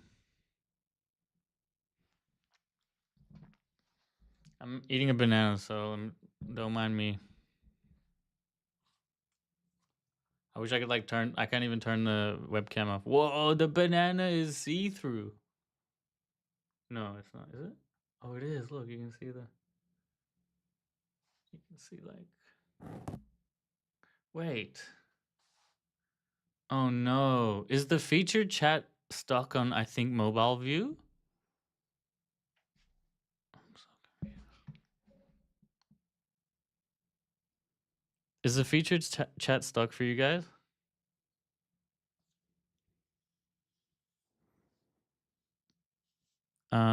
Hardy drinking the last couple months, but oh, it is. Ah, crap. You know, I might have to restart OBS. Unless there's a better way. Okay, I'm gonna have to stop this. My OBS instance has become, wait. Switch profile to daily work. Does that work here? Oh, it full does. Okay, those, I didn't realize those are in the context too. Yeah, I think that worked. My OBS instance has become unresponsive. Is there a way I can refresh it without stopping my stream? I'm on Mac OS. Yo, thanks, Charles. What do you mean by stuck? I see the spaceship. The UI is stuck. So, like, I get the, the spin wheel on the Mac whenever I go. I can't, like, click on anything. It's still working. Like, I can see the live preview of the video, but I can't interact with anything. So I can't, like, fix the stuck. Oh, this feature preview. It says, I think mobile view for me. Does that say it for you guys? I was actually going to check on my phone. Yeah. Damn, the quality is actually pretty good though. 1080p, I think.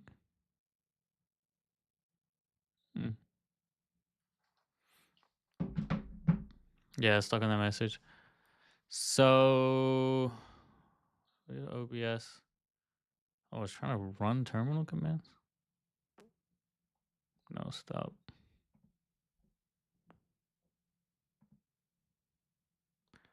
Oh, I wanted it to use Exa. Do you have the Exa tool, EXA? Okay, it does have Exa. Why did that feel 8%? Does that count all the other sessions? Use Exa web search to see how I can refresh my OBS UI when it's frozen on Mac without ending stream.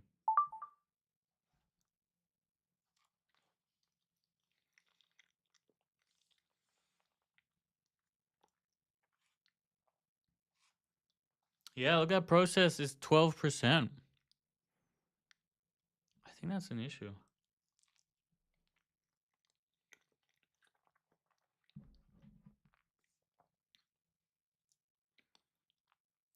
Oh, it said, you see we got the results there, but interesting. Right click the frozen source. No, it's not the source, it's the whole UI. It's the entire UI. Okay, here we go. There's no way. This is a known bug. Downgrading to 30 is the recommended fix. No, I think I've had it on 30. Oh shit, no, I actually am on 31. I think I've had it before though. It's a problem with this extension. It's not actually like OBS, is it? Anyway, I'm not gonna download this stream, but unfortunately, guys, I think I have to restart stream. Unless we just want iThing mobile view here the whole time. It could be a good time to take a break too. Like it has been 3 hours on vertical. I think before we do, I'm going to just give one more try at Wordle Bench with Grok 4.1 Fast.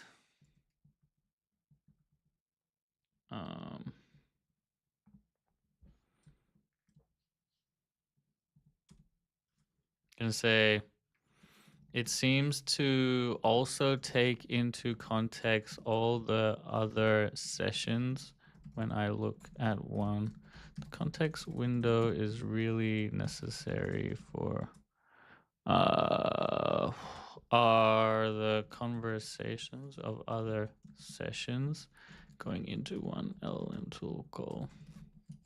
If not, it needs to be updated. So it's like that. Make a PR into main. Okay. Okay, so that was slot 2. This was the system prompt change. Still getting reviewed. So we'll open up slot 3 for the final Wordle attempt with Grok 4.1. Oh, OBS plugin that can have a web page to the OBS UI. You know, dude, I have OBS CLI, so I could definitely interact with stuff using the CLI, and I could actually You know? Oh shit. Let me hold up. Let me try it. Let me try remove it with the OBS CLI. I didn't even actually think of that until now. Let's go here. All right. So I made this. Wait.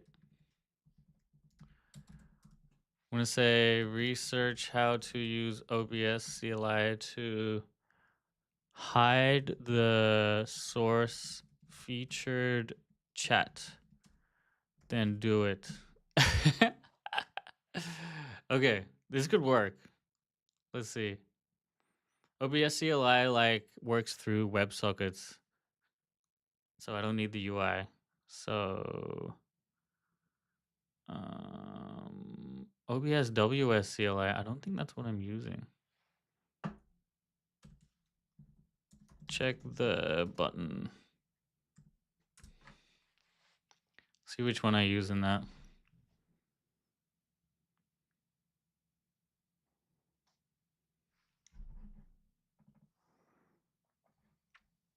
Oh, Reddington in the Discord, bro. Thanks for joining.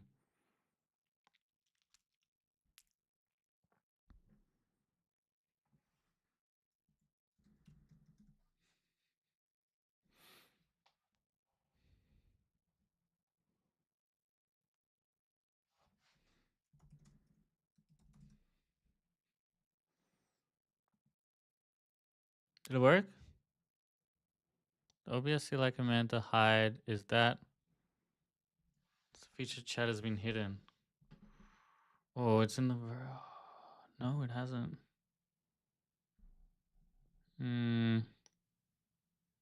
Has it been hidden, guys? I don't think it has. It's still there on my previews. No, it hasn't.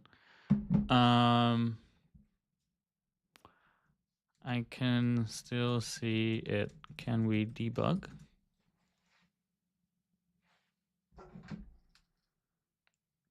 Oh, dude, you know, for a situation like this, it'd be cool to have MCP to connect to Speak MCP. OBS MCP. I think there is one. The bot got kicked. Damn.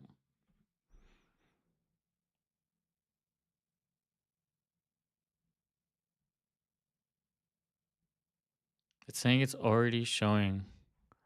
Current scene, just camera vertical, and featured chat is just camera vertical. Featured chat is already showing as disabled. Damn.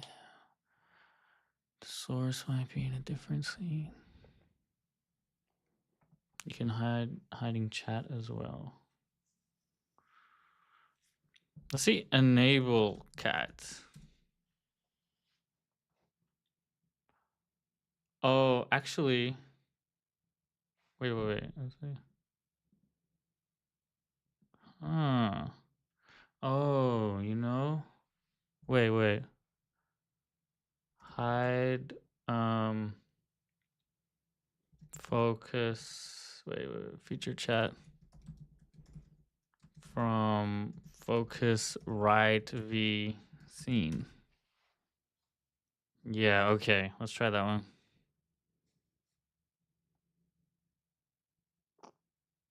Whoa.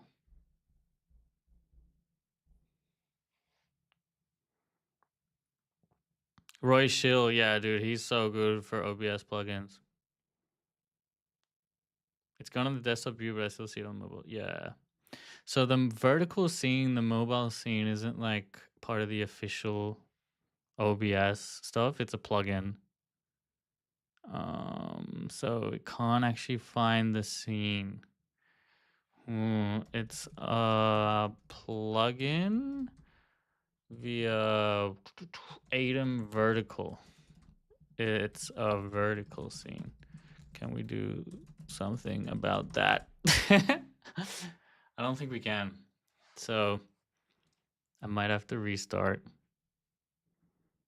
Restart the plugin via the CLI. Oh, that's an interesting idea. Actually, hold on. Okay. Has its own WebSocket API. What the fuck?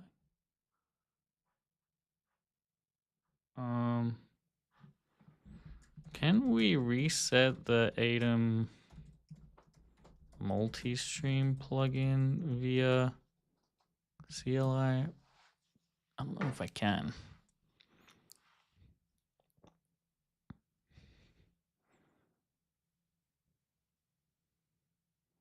Damn, so it has a WebSocket vendor called Item Vertical Canvas that exposes get scene, switch scenes, and current scene, but not changing.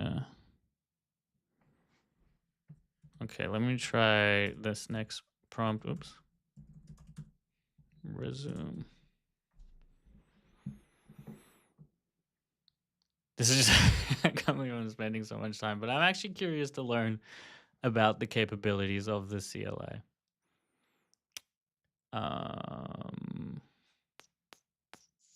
Yeah.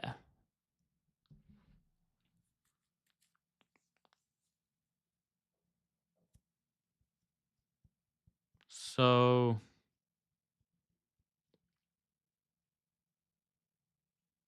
I think taking a break is coming up for sure.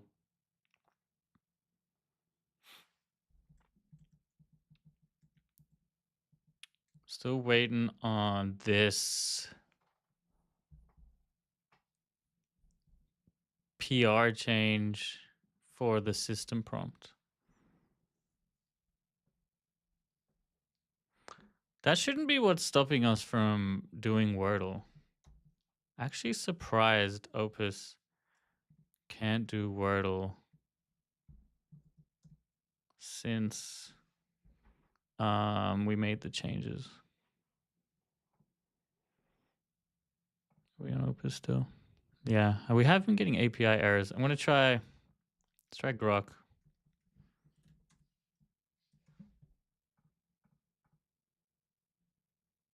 Oh, do I still have GLM too? What about Mimo? Yeah, Mimo. Play Wordle online.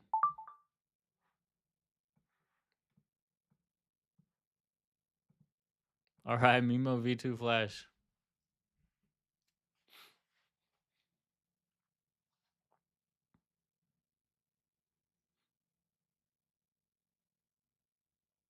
L. It needs a verifier. What if I just say continue? This is already a disqualification in my books, but okay, one letter at a time.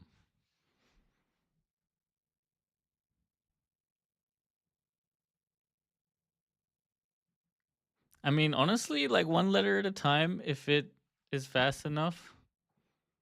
Continue until you finish the whole game. All right, let's see. Come on. This is probably without a verification step. SSQS. Okay, so clearly it doesn't know about Wordle. You have to submit actual words. Oh, you don't. Okay, never mind. In my Wordle, you don't have to submit actual words. So that's cool. That's a hack though. I don't know if they should be able to do that.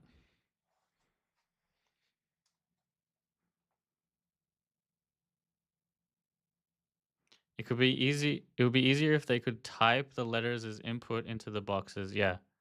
I was actually considering that. It's definitely way better and easier to be able to type, but I kind of want them to interact with buttons through tool calls. That's like kind of half the point. So yeah, I purposely didn't include that. They can execute JavaScript as well, which is kind of like tool calls too. So yeah. But I just don't want it to be one tool call to submit a word. That's too easy. It needs to be like the right combination and stuff like that. Okay, Mimo to Flash is first day vibes. I don't like it. I don't think it's very smart.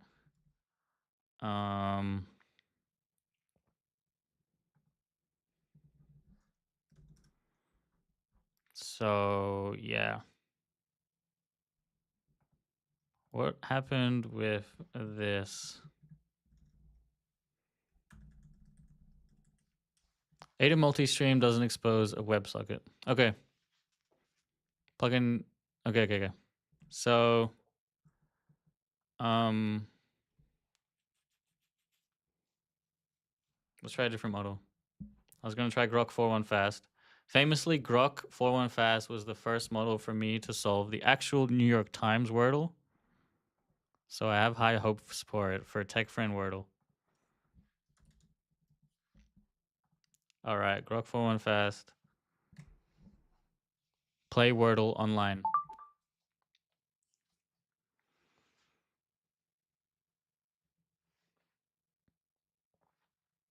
Okay, here we go.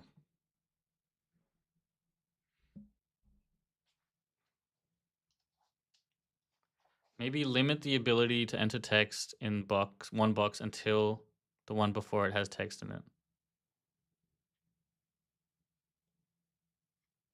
Yeah, I think that's how it works. You can't actually select the boxes. You have to press the keyboard buttons.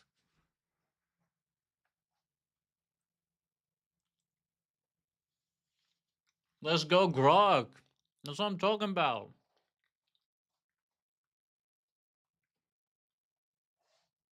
Dude, crane. I think crane was the same word that Opus tried.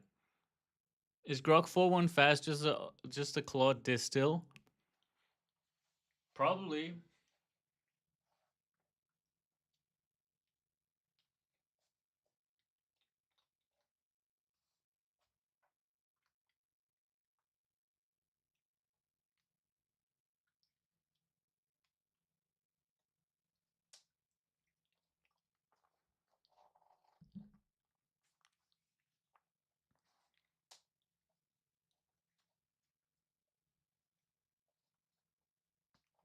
It's waiting for 5 seconds. And then other two calls.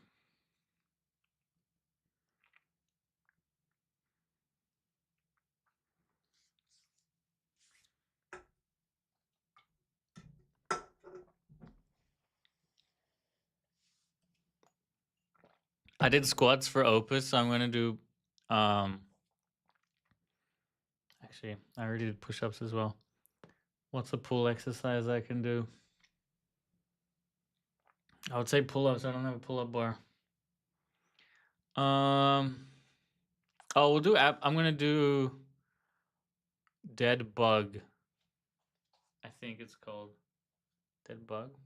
Or actually, I'm gonna do the one where you put up, the diagonal opposite arm and leg. I forget what it's called. It's like a core stability. Oh, there's no room to do it.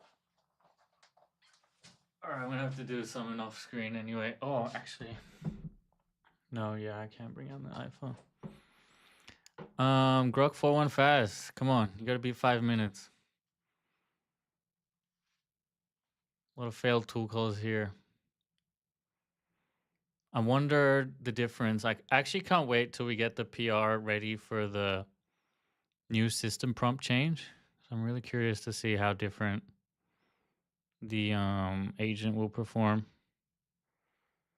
Get the skateboard out. Yo, we could actually do that. I haven't skated in a while, but I'm actually really down to do that. I do need to get outside. It can be raining.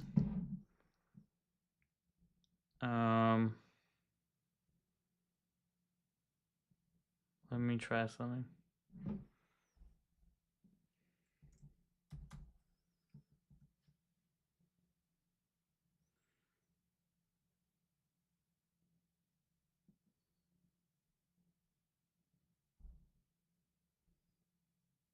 Wait, what?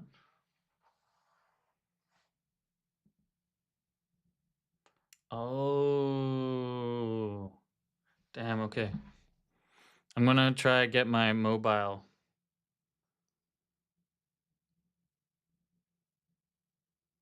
as a virtual camera.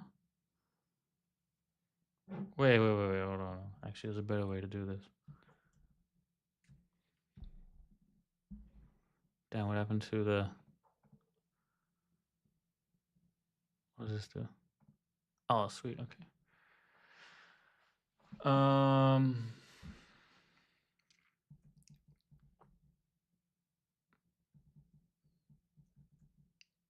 What the...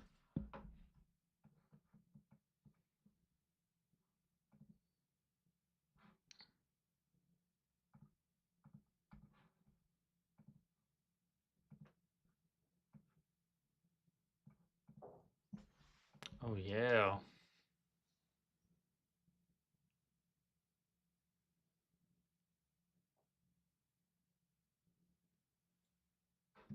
Okay. I'm gonna restart OBS. I hope you guys stick around, especially you, Keegan, if you want to see potential skate content. If it's not raining. So yeah, sorry about that, guys.